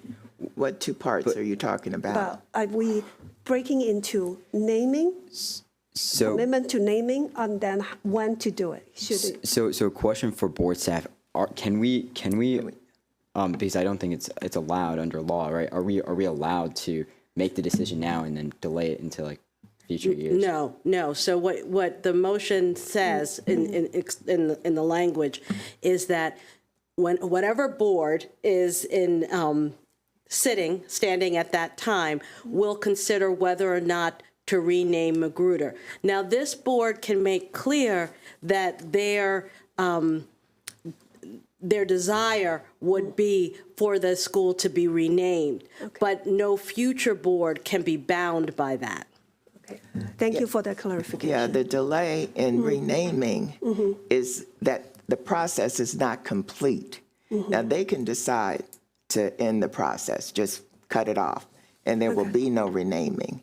But we're moving it from now and giving that decision over to them. Again, thank you for the clarity around that. And then I'm just going to say one more comment. But again, going back to the document that was around the survey, right? A lot of the respondents also said at the same time, we would rather use this money to fund things that are actively, promoting anti-racist behaviors in our school system. So again, understanding that our operating budget does that, I think is an important distinction to make. And I think you're making an important note that needs to be reflected in your minutes, because as minutes become historical documents, people will refer to this decision primarily when they revisit this topic, and making it clear, like you are doing right now, that the name currently does not align with the values of MCPS is a critical part of that process, so that future boards, when they are confronted with this decision, you have made it clear that of where your values lie. And so even though you can't compel a future board to a decision, you've made it clear in your minutes where you stand on this issue. Thank you. Mr. Rivera-Alvin. I just, thank you, Dr. Taylor, because I just want to be on the record, because I know what the law says, but I think it's important what we say as a board now with the petition from the parents, that went through the process to rename the school, which was, as you said, a very emotional process, and it was quite entailed, and it was quite, there was a lot of activity and participation from the community, and it is clear, right, in a sense, and the whole education part has to be a component of it. But I just want us to be clear that what we're saying, even though we cannot bound future boards, what we're saying is this does not reflect the values of this current board, and we hope that it's not going to reflect the values of any future boards that would disagree with us. So I just want to be clear, to be on the record, that we are supporting, right? Even though we cannot at this time rename it officially, that we are supporting what the renaming of the school. So I just want to be Can I just respond to that?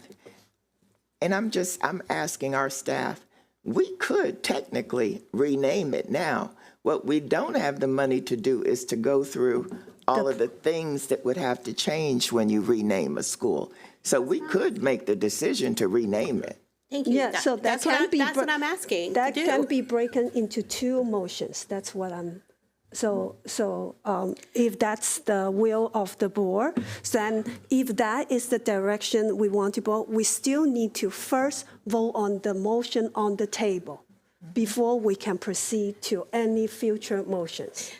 I'm sorry, can she re-say her motion? Right.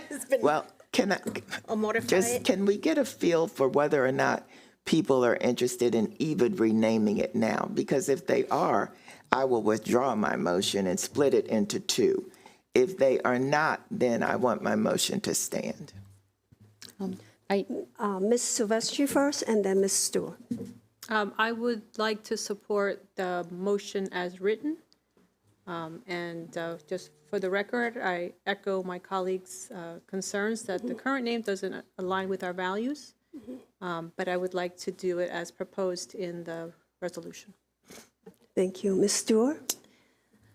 Being that there's other steps that need to happen, and it could take a while to get through those steps. For instance, landing on the name that will be used. I like the idea of splitting this up and saying, let's go ahead and move forward with the process, but then hopefully the community will come up with a name that they can know that when the school is back in the CIP, that it will open with that name. And it just moves us a step forward. So it doesn't seem like we're on hold forever. And then when the school is in the CIP, then you're ready to go with the name and the branding. So that I prefer the two-step method. Thank you for sharing. Mrs. Savannah? Yeah, so two things. Number one, asking the question to MCPS staff, is there significant cost associated with going through the process to actually figure out the new name for the school? And then number two, when we're looking at the CIP process, right? What is the typical time frame over which a high school may be built, just for the viewing public to consider? So would we be able to complete the process in that time? Saying that we got the decision for the CIP, and then how long after that would it take? No significant cost in terms of following the process and identifying name, other than staff time and energy, and obviously community emotional energy associated with that whole process, which it will generate substantial energy. In terms of a timeline, you have more than enough time because you're not going to really revisit your CIP in earnest until the following fall. And so you do have some time. And as far as where it lies in the CIP, well, that's your prioritization. And so staff will certainly bring a recommendation to the board for prioritization, but the board may have other ideas about how it wants to prioritize its projects. I want to put out a point for our fellow colleagues to consider. If we move forward going through the exercise of identifying a new school name, yet the physical building of the school and the signage does not change for many years afterwards, there is certain level of confusion and in the community. So I would really like us to consider that point. We already put in the document very clearly, thanks to Dr. Taylor's suggestion, where our value stands. And is this the board's intention to change Magruder's name with your motion? And so I would like us to consider all these different factors in evaluating Ms. Wolf's motion. Yeah, I'm going to go back to what Ms. Wolf's comment was at the beginning. My support is for the motion as written, and to let the process be followed out in the out years. Thank you. Any other lights? Okay. Sorry, can we read the motion again? I move that the board delay any renaming consideration for Magruder High School until such a time as a major capital project for Magruder High School is programmed for construction in the CIP. And it was second? And and I second that motion. Okay, and then all in favor of this motion, please raise your hand. And that's Ms. Wolf, me, Ms. Silvestri, and Ms. Savannah. That's 1, 2, 3, 4. The motion does not carry. Okay. Is there another motion on the table? At this point, if there's no other motion on the table, we need to table this item. We will go back to there will be no action at this moment. Option number 1 from your presentation. Thank you, everybody, for the discussion. Let's go to our next item is legislative positions. And this is I will turn it over to our board's legislative affair coordinator, Ms. Armstrong, to do this presentation. And legislative session is in full swing in Annapolis, and there are many bills to be discussed, and she's going to help walk us through the process. Did she give us anything?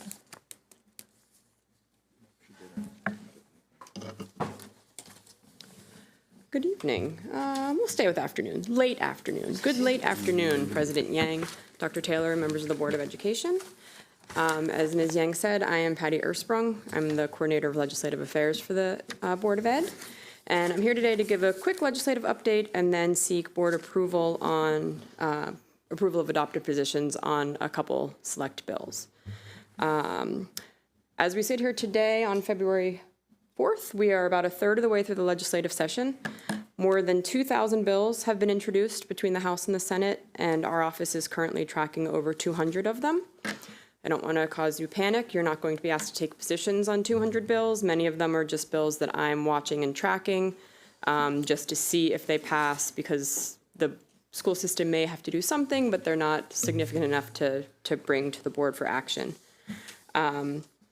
As part of the bill consideration process, there are fiscal notes that are generated, and we have received 80 some odd fiscal note requests and have responded to about 70 of them so far. So we have about a dozen that are still outstanding, but that allows us to be involved in the bill consideration process even when we're not providing testimony, because they are looking to us to see how these bills would impact our school system in a fiscal manner.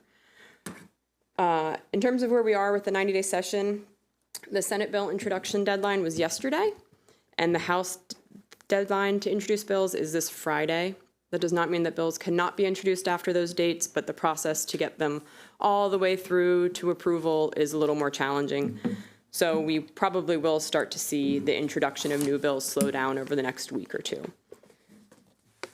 I want to turn to our bill report. There are 4 sections. The first is bills with recommended positions. The second is reintroductions. Then there are some bills that are covered under our platform, and finally bills to watch. For the bills with recommended positions, we will go through one by one. I will provide some information on the bills, give some rationale for the position, and then ask you to adopt a position. Reintroductions are bills that have been reintroduced in the same form they were last year, that this board took a position on last year, and we're asking you to just reaffirm that position this year. We will not have discussion on those bills unless a discussion is requested. The platform bills, these are bills that there will be no vote needed by the Board of Education because the position is determined by what we put in our platform. You will see that many of the bills in today's report are bills that we will oppose, and that is mostly because they infringe on local autonomy or local control. These are bills largely that would require the board to adopt a policy or update a curriculum and include specific terms or topics that would, in essence, eliminate the board's ability to determine what is best for our school system. And it would have the same effect on all of the different school systems around the state. So generally, we oppose those types of bills because they remove your participation in that process. So in today's report, you'll see there are a number of cell phone policy bills that would require you to adopt a policy prohibiting or limiting cell phones in schools. We already have that policy, and we would update it when we find it necessary based on the information that we have at hand. It doesn't mean we don't agree with the need for something, but we just want to be able to make those choices on our own. We don't oppose all of those bills under our platform. There are some bills that are in today's report that would either expand available educational resources or look to help with teacher recruitment and retention. So those types of bills we would support under our platform positions. There's one platform bill that I would like to highlight, and that's House Bill 325, which was the culmination of our GED accessibility priority. That bill was introduced in the House, and there was a cross-file in the Senate. The House hearing was last week, and Ms. Yang and a few of our CREA staff members testified in support of the bill. They did an excellent job, and we're really hopeful that it will go forward and hopefully make it all the way to the finish line this year. And then the final section is bills to watch. These are bills that I just want to bring to your attention so you're aware of them. We're not going to ask you to take a position on them right now, but I just want you to be aware that they're out there and they're making their way through the process. We may ask you to take a position on one of those bills in the future. We're just not ready to do that right now. And I will say that there is one bill that's not on today's report that you all have heard about, I'm sure, at this point in time, and that's the Governor's Excellence in Maryland Public Schools Act.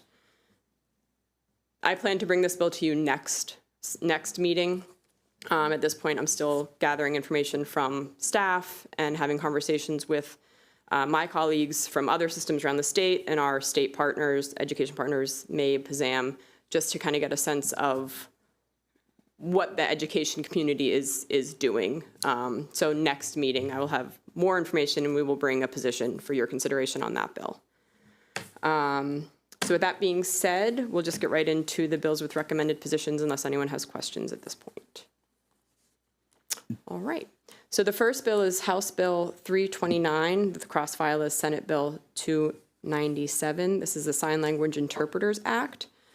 So the Sign Language Interpreters Act was a bill that passed last year that requires licensing for sign language interpreters who provide interpretation services in certain settings, and one is the school setting. This bill just delays from January 1st, 2025, which for those looking at a calendar has already passed, to July 1st, 2026, the date by which the licensing regulations would go into effect. The reason for this is that the State Board of Sign Language Interpreters has not yet published the regulations that establish what the licensing requirements are. The process for becoming licensed is not yet known, so the delay is necessary so that the regulations can be published and all of our interpreters have the opportunity to comply with the regulations, do any sort of training, submit the applications, all of that. So we're recommending that you support this delay in order to give our staff the necessary time to comply with the regulations once they are enacted. Wonderful. Thank you. So any questions about this bill from board colleagues? Ms. Wolf? No, I don't. Oh, no, your light's on. Right. Mr. Savannah, your light's on. Do you have a question about this bill? No, sorry, Okay, I apologize. so if there's no questions for this bill, can I have a motion? So the staff's recommendation position is to support this bill. And if we have no further question, can I have a motion?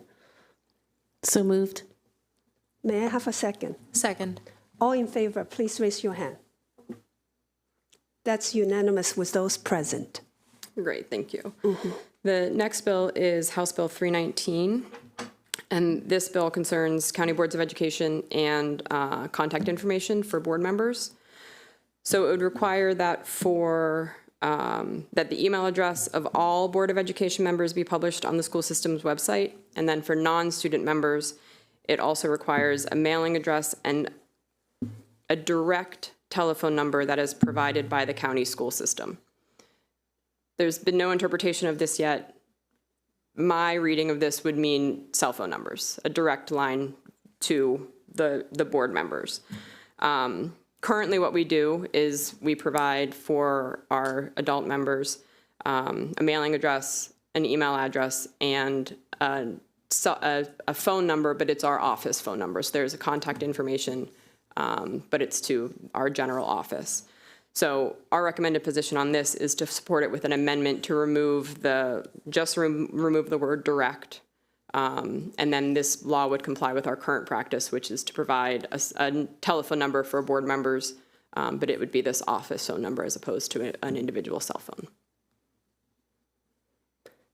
So any questions from the board member about this bill?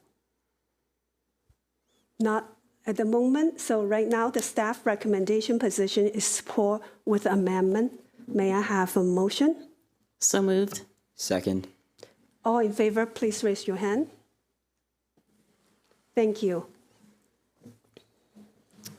Okay, and then our final bill today is House Bill 358. The Senate bill is 408, and this is the Soccer Opportunities Program. This establishes basically a grant program to offset the costs associated with participating in soccer for teams that have either 50% of their players are minority or 50% are eligible for farms benefits. It's not 100% clear if we would actually benefit from this program. It earmarks, I think, $100,000. We don't know what the amount of grants would be. All of those things are still uncertain. But we do know that it would provide funding to allow minority and low-income students to participate in soccer at a higher rate and have it be less of a drain on them having to cover those costs. So for that reason, our recommended position is to support this bill, even though it's not clear that MCPS will directly benefit, but the children around the state would. Thank you so much. Now, this bill, any comments from the board members? Yes. No? As someone who's a big fan of soccer, I'm going to delightfully move this forward at this time. Yes, Ms. Silvestri? I just, because the fiscal note is not clear, it could be an unfunded mandate.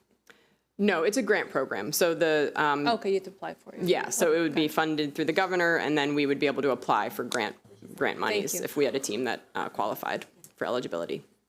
So then can I have the staff's recommendation is support. So can we have a motion? I thought I already moved. Oh, you already moved. Yeah. Do we have a second? Second. All right. All in favor, please raise your hand. Thank you so much. Great. So those were all of the bills with positions. We really kind of eased you in this week. The only other action that would be requested at this time is to approve the bills that are in the reintroduction. So approve the board's prior positions that would remain the board's position this year on reintroduced bills. Thank you so much. And I also appreciate your earlier comment about the rest of the bills on the platform. It seems like my colleagues has more to say about the... It's just going to be a motion, so move for approval. I have a comment. We did move approve for the rest of it does not require any motion because it's on our platform. The reintroduction does. The platform bills you do not need to take a position on. The one bill that is a reintroduction would require a motion to approve the prior position, which was to oppose that bill, I believe. Okay, right. We are in the floor.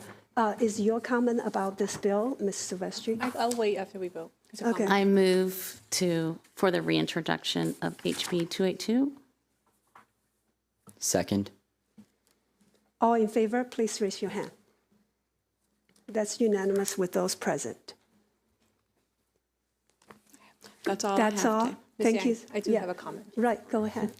At a recent county council meeting on the blueprint, some of the council members asked about our priorities so that they can also advocate. And I know I'm sure you have sent them over, but just send them again so that they are aware of the things that we are advocating for. And so as they continue to have conversations with our legislators, that they have our priorities front and center. Thank you. I will certainly do that. Thank you. Thank you, Ms. Rosman, for doing this work. Can I have a clarification? Yes. I just want to make sure that that was not just to reintroduce, but to oppose. Yeah, to oppose. Your motion should be opposed. That's our position. Yes. Thank you. Thank you. Thank you so much. I also asked the staff, I want to go back, take us back a little bit to the last agenda item about the Magruder High School renaming petition community engagement item. I asked staff to check on some rules because there are because we only have 7 board members present, and we have 4 votes for that motion, and that is the majority of the vote. Though it's not the majority of the board, but it's the majority of those present. So that motion carries. So I will ask the board staff to update this meeting minutes and to reflect this change. We will do so, and what that means is that you've guaranteed that the renaming will be considered in the CIP process. Yes, thank you. And Madam President, just for parliamentary procedure here, we do have to, since we are going back and revisiting a topic, you should ask if the board members would like to challenge that, because I don't think that they would, but you do have to offer that as to whether or not anyone challenges the ruling, and you're making a ruling as the president that there was actually a majority vote cast, which there was a majority vote cast, and whether or not the board has a challenge to that. It's going to be a dramatic meeting. All right, so seeing no lights, calling once, twice, 3 times. Thank you so much, everyone. Ms. Yang, I just ask that we put this out clearly to the community, because there were a lot of people in the audience that came for this decision and left with what they saw. So it's very important that we send it out in all of our different communications that a decision was made on this topic. Dr. Taylor, actually that brought up a very good point, because whatever decision we make today, it needs to be communicated clearly to the school community and those who have participated in this process. And I think your staff is not here anymore, but if there's any way you can help answer, or they can follow up with us. In addition to Dr. Keisha Addison winning the Last Standing Director Award, our staff is listening, and they will absolutely do that, and it is our responsibility to promulgate the board's will. The board has made a decision, and we will absolutely communicate that in assistance with the school administration. And Ms. Wolf? I wonder if I can ask, and I'm not speaking for the board, so feel free to jump in on this, if we could not communicate our values as a part of this decision. Yes. And somehow incorporate the educational process starting immediately. Thank you. Mr. Savannah? So 2 points. The first one, just to say, sorry, I had a brain fog for a second. But the first one, just to say that when we're deciding what the number was to carry, I wanted to be clear that the motion was just to ensure that at least it would be considered in the future. It doesn't, even if we wanted to guarantee it now, that could be done with a separate motion. So no matter what motion was passed right now, in terms of the decision to delay the renaming consideration until the point of the CIP, we could also in the separate motion at the same time still say that we wanted to rename it right now as well and continue with the steps now. So the motions are not mutually exclusive, correct? Asking board staff for some level of clarification there. Say that one more time for me, sorry. So the motions are not mutually exclusive, meaning if we pass that motion that we were talking about in terms of delaying the consideration of renaming until the CIP, we could also at the same time in a separate motion, like say that we want to rename it right now, but. So, correct? Ms. Savannah, I know you have more to say. As I mentioned earlier, this is going to be a dramatic board meeting. And I have a new update for you. My original ruling was correct, because according to our Board of Education handbook, the rules of order, a motion is not adopted without the approval of 5 members. So any motions need to have majority of the board, regardless of how many is present, with one exception for personnel matter. So this is not a personnel matter. So are we allowed to remove that motion? Someone who was on the losing side or of the vote, that's probably not the way to put it, is the one who has to move it to come back. So someone who didn't vote for it. Okay, can I speak? Yes, Ms. Stewart. I have a question. I'm so sorry, staff. I didn't know this was going to be this complicated. Yeah, But this is. I would like to know, like, as Mr. Sabrana just mentioned about a possibility of another motion to start the process, how is that? And I guess I needed that information earlier, but since we're revisiting, is that even possible? I think you kind of answered it, but is there ramifications? I don't know. I just would like to hear from staff about the ramification. Yeah, I think that the further clarification that Ms. Wolf has added has, I think, illuminated the board's intent, which is that the board intends to revisit this issue tied to the CIP, but that you would like to make a decision that communicates your values and your intent. Your intent is to proceed with the process of renaming, and that you are also would like the community that is a part of the Magruder High School community to be educated about the history and to contextualize some of the negative components tied to the name. And that's a good starting place. And I think that as you have a game plan, without that additional context, this is a little bit of a hollow experience and doesn't really communicate the board's intent. The board's intent is to communicate its values. The board's intent is also to be fiscally responsible. And so you've really got two trains leaving the station at the same time, and how to combine those two may be the same motion plus educational programming and the intent to proceed with the process. Could we even put that in the motion in any way? So what you could do is offer a new motion that incorporates the language that Ms. Wolf gave and add to it, in addition, the board requests that the staff engage in education around the history of the name, the current name of the school with both staff, students, and community. Since the other motion didn't carry, so you can feel free to start a new motion. I will give Ms. Wolf the first bite if she wants that, or I can do it. Actually, it has to come from a member who didn't vote okay, for so it. I'll do that.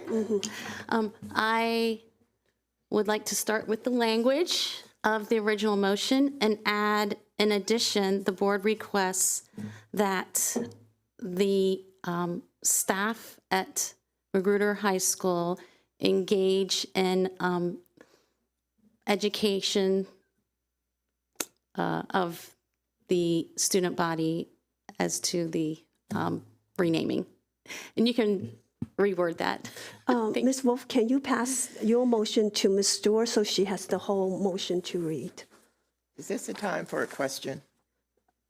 After she rereads her motion, then we can. I have to have a second before we can go into discussion.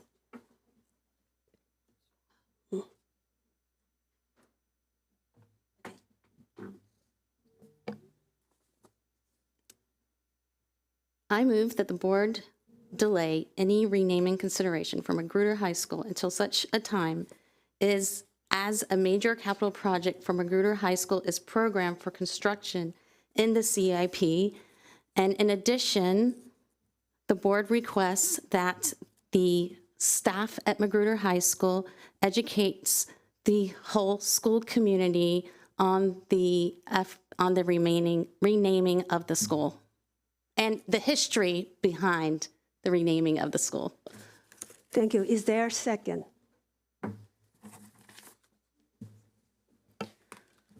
Second. This is a time to open for discussion. Ms. Wolf. I guess I don't see the point in this because they've already agreed to do that when I asked them. So it just seems like fluff, if I could use that term, and I don't mean it to be offensive. It just seems like it's unnecessary because Dr. Taylor already said he was willing to do that. Mrs. Zimmerman? I agree that we need to do this work, right? That's an important element. I would rather see us take more definitive steps in the renaming process than make our motion more about the education element.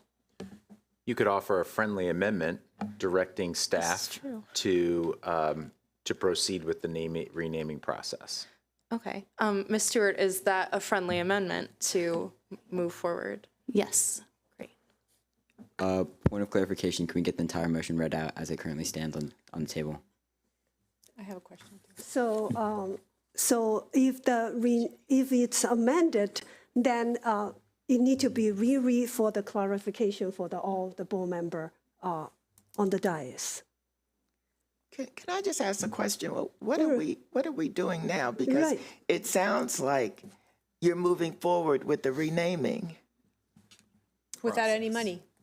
But I mean, even if you move forward with the process will end probably before the calendar year ends, and we still don't have any money. And so, I mean, I just don't think that's exactly what you want to do. That's part of my point of clarification. I just want to understand what the motion is on the table after the the motion amendment. on the table is to add the education component to the original motion by Ms. Wolf. Ms. Yang, and also we could, all board members could think about this and reintroduce something else at a later time, rather than, I don't like to kind of write things on at the board table as we. It seems like we all need to rethink about this issue. So right now, there's no change to the original decision. So we have a motion on the floor that we still need to vote. And so it was seconded by Mr. Silvana. So all in favor, raise your hand. What was the motion? The motion was to add the history education component. And we are not accepting the friendly amendment. Mm-hmm. All right. So all in favor, raise your hand. Point of parliamentary procedure. Can you go back on accepting a friendly amendment? Yeah, the mover can accept or not accept. So If it was already accepted and then goes back? As a further point of clarification, isn't it then by rule an unfriendly amendment? Yeah, you can withdraw. You can withdraw. And then you can vote on that. Okay. I withdraw my amendment. Just to make it I have a question about that, though. You're adding on to a motion that was voted down. But that's a new motion. That doesn't matter. If reintroduced by somebody. Okay, so you consider this a reintroduction? Right. It's a new vote. It's a new vote. All right. We are really trying to cross our T's and dot our I's. Thank you, my colleagues, for your patience. So there is a motion on the table, and there is a second. Let's vote. All in favor, raise your hand. All opposed, raise your hand. All right, that is 6 votes opposed. Thank you so much. That was a great learning of parliamentary rules for today's meeting. Fantastic. All right, so besides the wonderful appointment of your new cabinet, adopting a tentative budget and a proposed budget, operating budget, that adding the Magruder renaming excitement, we have a few items to go, quick items to go through. Okay, the next item is new business. I actually have a new business to present to the board and to put on the table for board's consideration. Many of you know Mrs. Patricia Pat O'Neill devoted her life's work to public education, serving on the Montgomery County Board of Education for 23 years. She represented the students and school system of Montgomery County as a leader in a number of critical state and local organizations, and she earned numerous awards for her work. Mrs. O'Neill was dedicated to the students and families of Montgomery County and committed to the value of equity, respect, relationship, learning, and excellence. She led the board's policy management committee for many years, ensuring that the system's core values were embedded in its policy. Because Mrs. O'Neill believed in the importance of the board's governance work and its vital role in the success of Montgomery County and its schools, and in honor of her lasting legacy of service with grace, leadership with purpose, and commitment to the community, I would like to ask the board consider that the boardroom at 15 West Goody Drive be named the Patricia O'Neill Board of Education Room. So with that, I will open this matter for any discussion, if there's any.